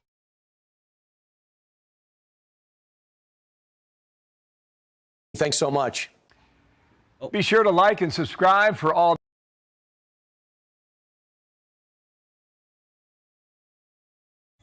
The 10-day ceasefire is clearing a major obstacle to U.S. peace talks with Iran. Matt Finn joins us now from Dubai. Should be no damn peace talks. They need to keep bombing those IRGC members. Details, Matt. That's what needs to be happening. Hey, Lawrence, it is day 5, a full work week of the U.S. blockade out on the Persian Gulf behind me. We have not heard any reports of any major confrontations or incidents. And the latest update from CENTCOM, it says 14 vessels have now heeded the warnings of the United States and complied with the blockade of Iranian ports. Meanwhile, ships not going to or from Iran can pass through the Strait of Hormuz. And here's some audio the U.S. released. Motor vessel Molly, this is warship 112. We will be escorting you to your next port of call. Thank you for your cooperation. This is warship 112, standing by at channel 16. Why are you here?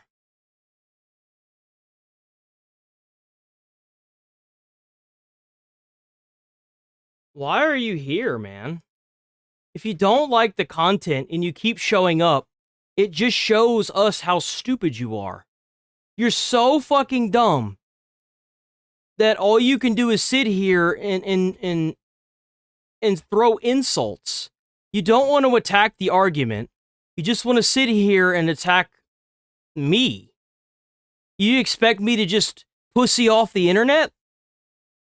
Well, now that you've gotten pulled up, what's your rebuttal to any of the information I've been talking about? And if you roach out, I'm going to perma-fucking ban you. It's not even going to be a question.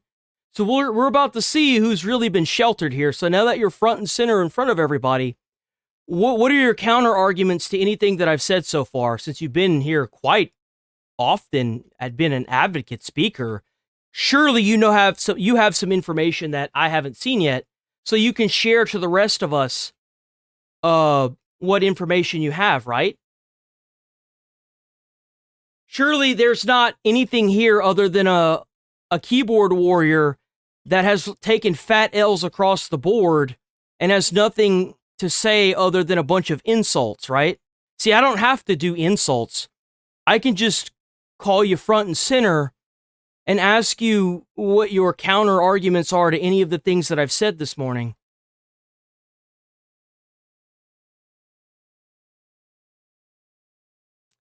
I scroll for a second, see you, and express my mind.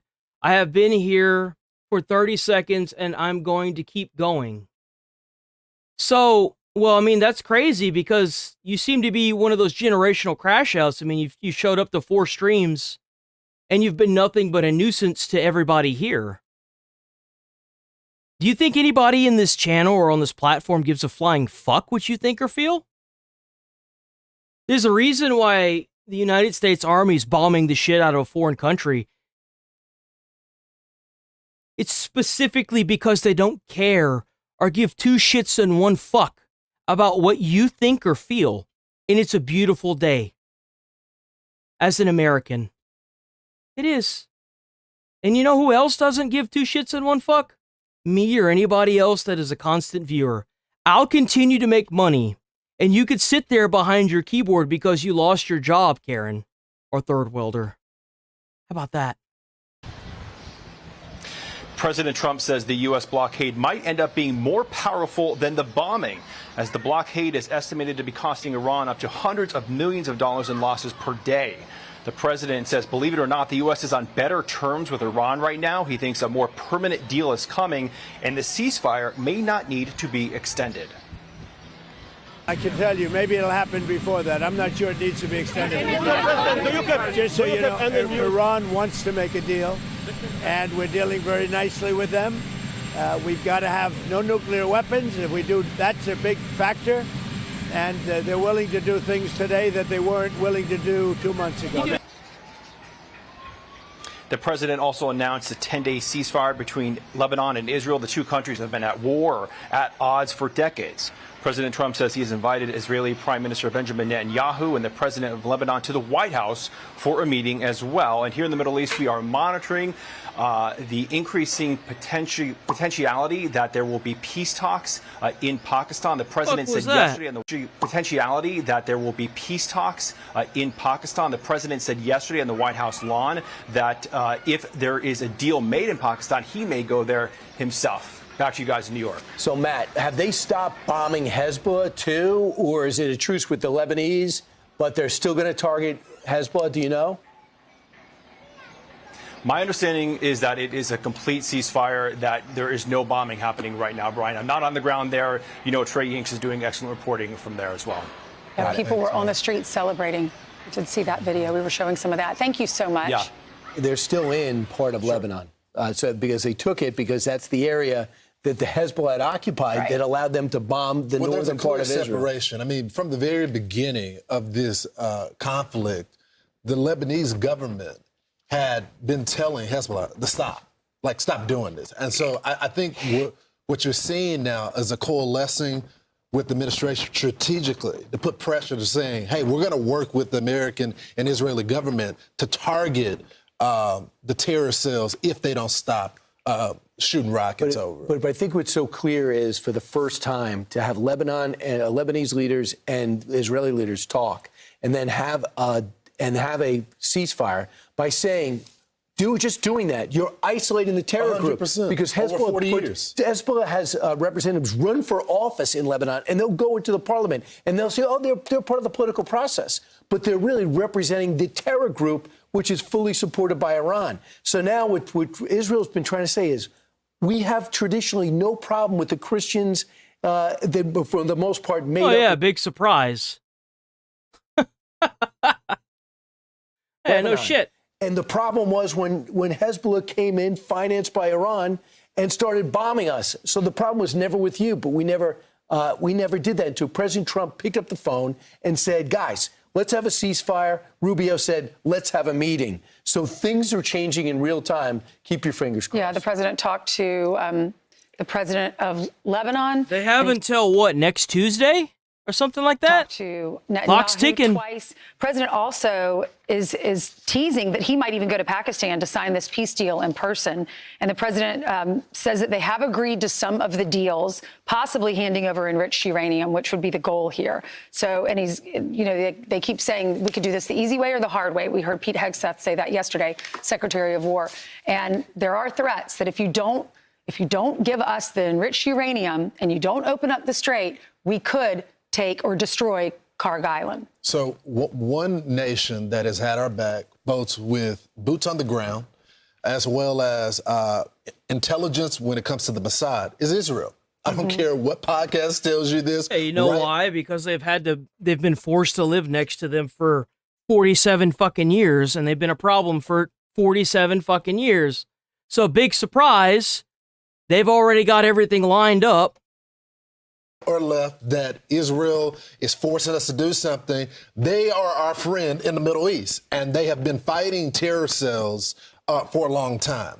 Well, it looks like Democrats, and this is an editorial from the Wall Street Journal, Democrats are trying to block arms sales to Israel. And here's the quote. Republicans defeated the measure, but 40 of the 47 Democrats voted to advance Mr. Bernie Sanders' resolution blocking the sales of bulldozers, and 36 opposed the sale of 1,000-pound bombs to Israel. Many acknowledge that the bombs could be used in Iran, where Israel has been fighting alongside the United States. Some tried to distinguish between offensive and defensive weapons, with only the latter deemed acceptable. But no defense will be enough if Iran is allowed to amass 10,000 ballistic missiles or nuclear weapons. When they put up a similar vote about a year ago, there was about 20. Now there's 47, 40 to 47. I'm going to tell you, just so Israel knows this better than us, they know our political system. If Democrats come back into power, Israel's going to be cut off. Oh, yeah. They have to start mass manufacturing themselves. And which is crazy is we don't have a better ally on the planet in every way, shape, or form than Israel that is more capable. Bro, stop kissing their ass. I don't give a shit about Israel. Israel's a means to an end. Trump is a means to an end. They're doing what I want them to do, which is take out a bunch of terrorists that scream death to America. I don't care. I don't care about Israel. I don't want anything to do with them. I care about America and America's future. That's what I care about. I don't care about any of this other shit. You know, it's great to have relations with the UK and Europe. They're not capable. This is the pound for pound, along with us, the finest fighting force in the world who have our back and are a democracy. Yeah, they have protest. I'm sure they are. Governments and flat on their back to give this whole region a chance at peace. The only thing Ron is actually saying that. He won't, and I would say this. And that's the reason why people are all up in arms about the whole Israel thing, bro. It's because you can't keep your foot out of your mouth, dumbass. Man, oh man. Hey, while we're talking about ceasefires with a foreign government, let's talk about how great Israel is, guys. I don't know anything about Israel. I don't live in Israel. I would assume that they're pretty pissed off that they have a bunch of terrorist cells around them, constantly killing their citizens and bombing them. I'm sure anyone would be. I can only put myself in their shoes, but going and saying all that, stop ass kissing, bro. Ain't no American cares about that. All right, let's get a look at the markets, and you can see where things are headed here. Up 659 points at the open for the Dow Jones Industrials, which have been flat really since the beginning of the year. But this news of the Iranian foreign minister announcing that the Strait of Hormuz is open, basically the back has been broken of this standoff with Iran. So we're glad to have with us Guy Benson, Fox News political analyst and host of the Guy Benson Show. I don't give a fuck what Israel does. In my opinion, if America is forced to leave Iran and we don't come to a deal because of our senators, Israel should just nuke them until they submit like Japan did. Unconditional surrender. That's what I want to see. I want to see the IRGC gone. I want to see the regime out. And I want to see the Iranian people take back their country. That's what the fuck I want. Anything less than that is a total waste of money, time, and I consider nothing but a fucking failure. Anything that isn't that was a waste of money. Period.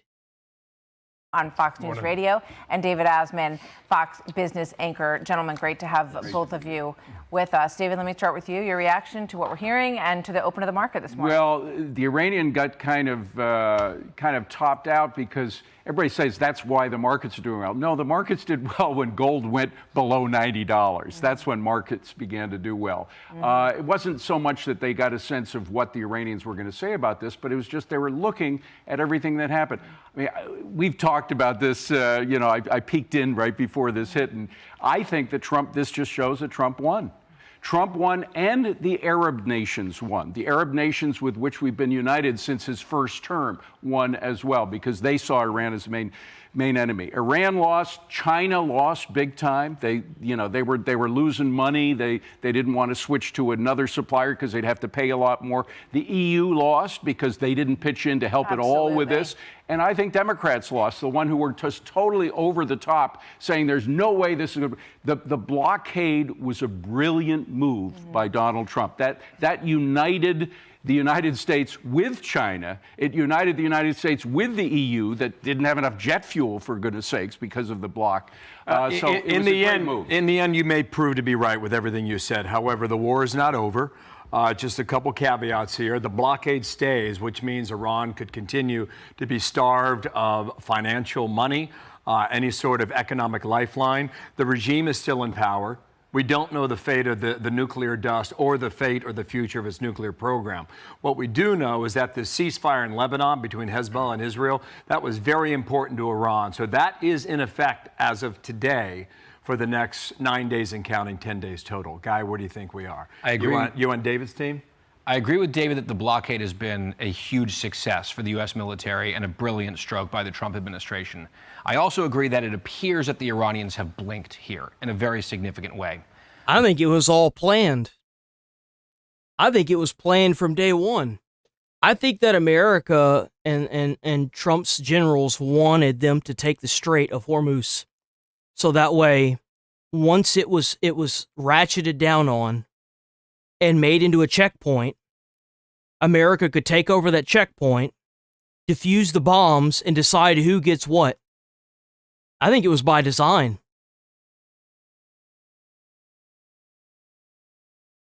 And during that time that they held the Strait of Hormuz, it showed the world what they were willing to do to win. People that weren't even involved with this war were feeling it at the pump. It's a form of terrorism. It's the, well, you're not going to do this because if you do, I'm going to kill your whole family mentality. It's a terroristic mentality. It's to instill fear even when they have nothing at all. You can't tell me that America could drop a bomb in a bunker that's like underground, surrounded by concrete, specifically where the Ayatollah was, and snatch up Maduro out of his little comfy bed in the middle of the night and not tell me that they didn't plan this. I think it was all by design. What do you think would have happened if they actually kept the Strait of Hormuz? They were already talking about tariffing everybody that wanted to use it. They were already planning to keep that strait long after the war was over.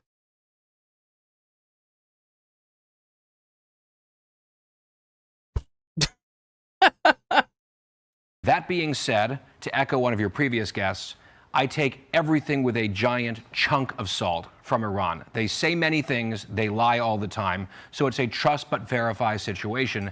And just because this seems to have at least been temporarily resolved in a positive way, and the markets love it, obviously, the underlying issues, the demands from the administration remain the same and so far unfulfilled. If the Iranians are serious about putting this to bed permanently and having any chance of the regime surviving, which I hope it does not, but if they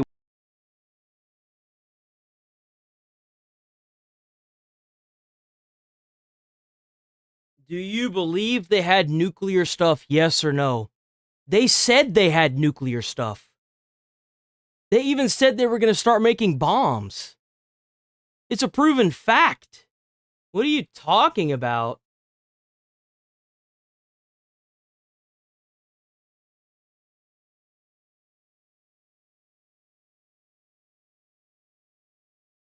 They said it themselves. I kind of wonder if I can't find it.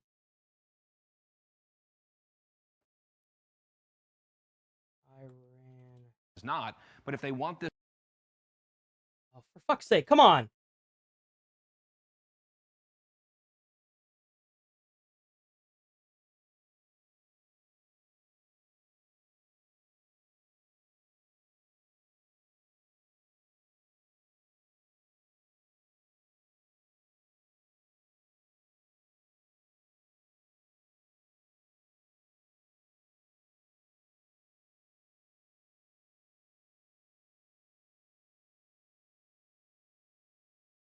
They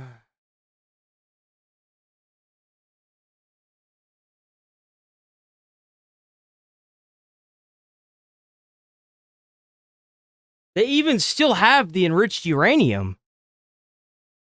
It is no longer enriching uranium at any of its nuclear sites. Like, they saying this, dude. Like, it's everywhere. They have uranium. They have enriched uranium. Like, how's this even still a talking point? Like, this isn't, like, all these different platforms all have the same fucking thing. I don't even know any of these news outlets. They all have it, dude. What are we even, like, how is this even still a question?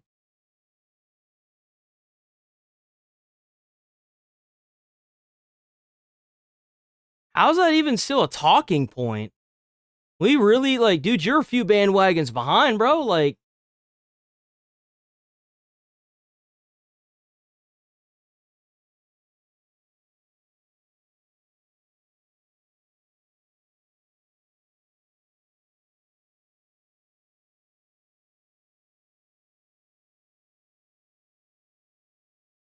They want this to go so away weird. and maybe come into the normal world, so to speak.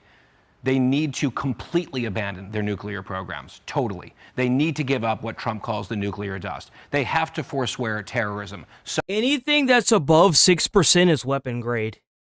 It makes dirty bombs. You only need 6% for a nuclear reactor. Anything above 6% is a dirty bomb. What are you talking about? They had that bitch up at like 50, 60, 90. You don't need 90% enriched uranium. so on and so forth. The demands Even that is like that's like a day one talking point. Negotiations in Islamabad were exactly correct, and they don't disappear because of this development.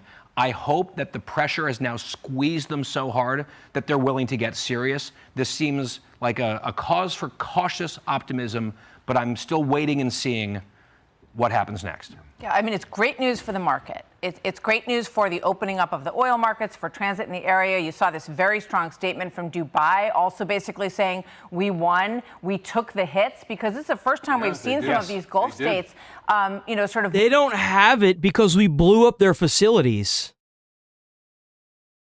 What do you think they did at Operation Midnight Hammer? Think about how many times we've blown up their scientists, blown up their mountain facilities. Why would you need a nuclear facility in a mountain?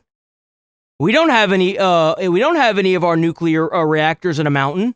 Why do they have one in a mountain? What could you possibly do with enriched uranium in a fucking mountain? The one that we cracked open and blew up. That's a weak talking point?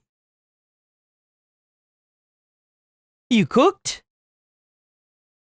Why could you possibly be enriching uranium in a mountain?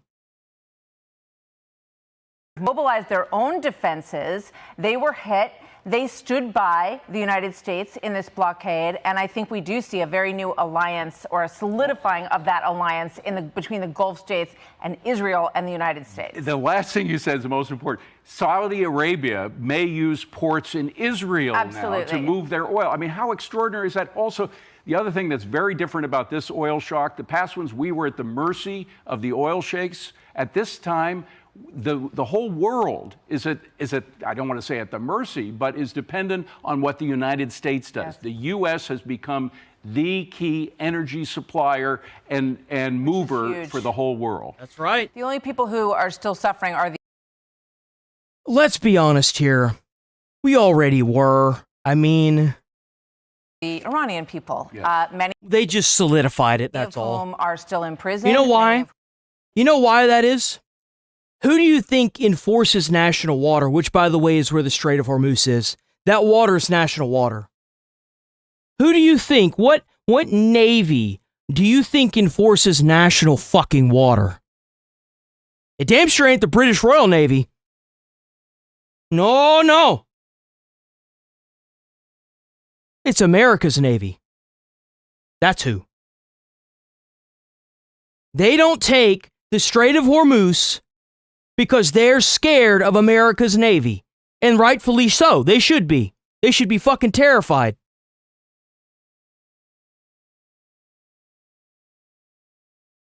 We sunk 200 of their fucking ships, sent those bitches to the bottom of the ocean. Didn't take a single bit of damage from a single Navy ship.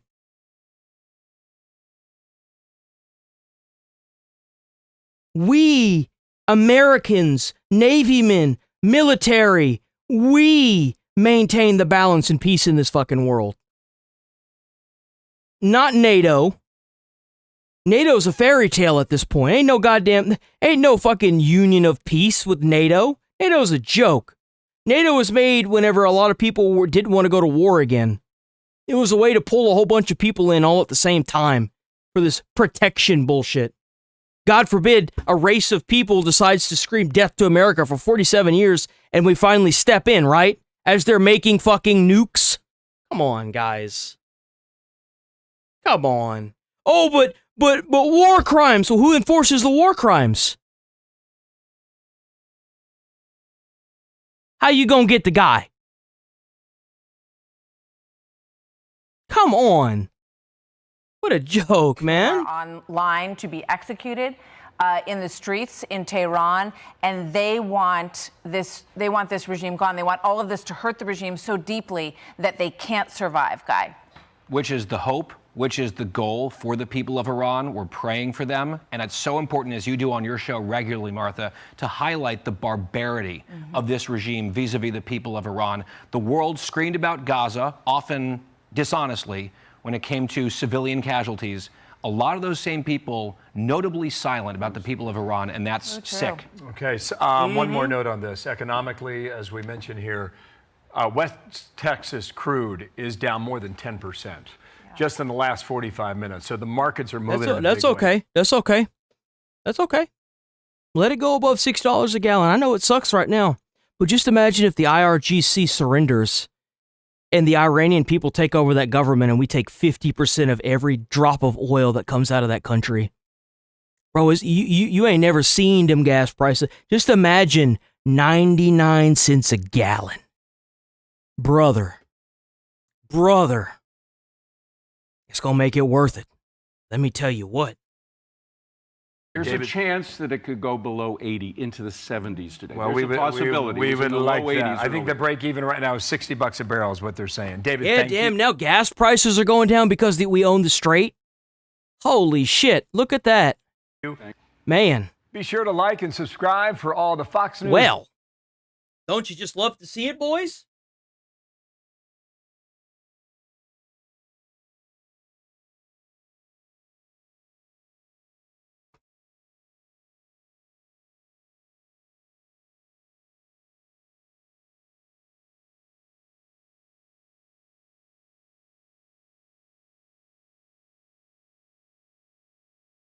Okay. So we are going to roll up out of here for the day. I'm going to, you know what? Nah, I don't think I'm going to do the nature stream today. We'll pick up on that on Monday. So I'm going to go ahead and roll out. We'll be back here tomorrow though. I'll be streaming, per the normal, like I say, every day, 8 a.m. to 11:30. So if y'all, please show up. If y'all going to show, please show up. All the support and love does wonders for the channel. Y'all been going crazy. W gifters, W donators, W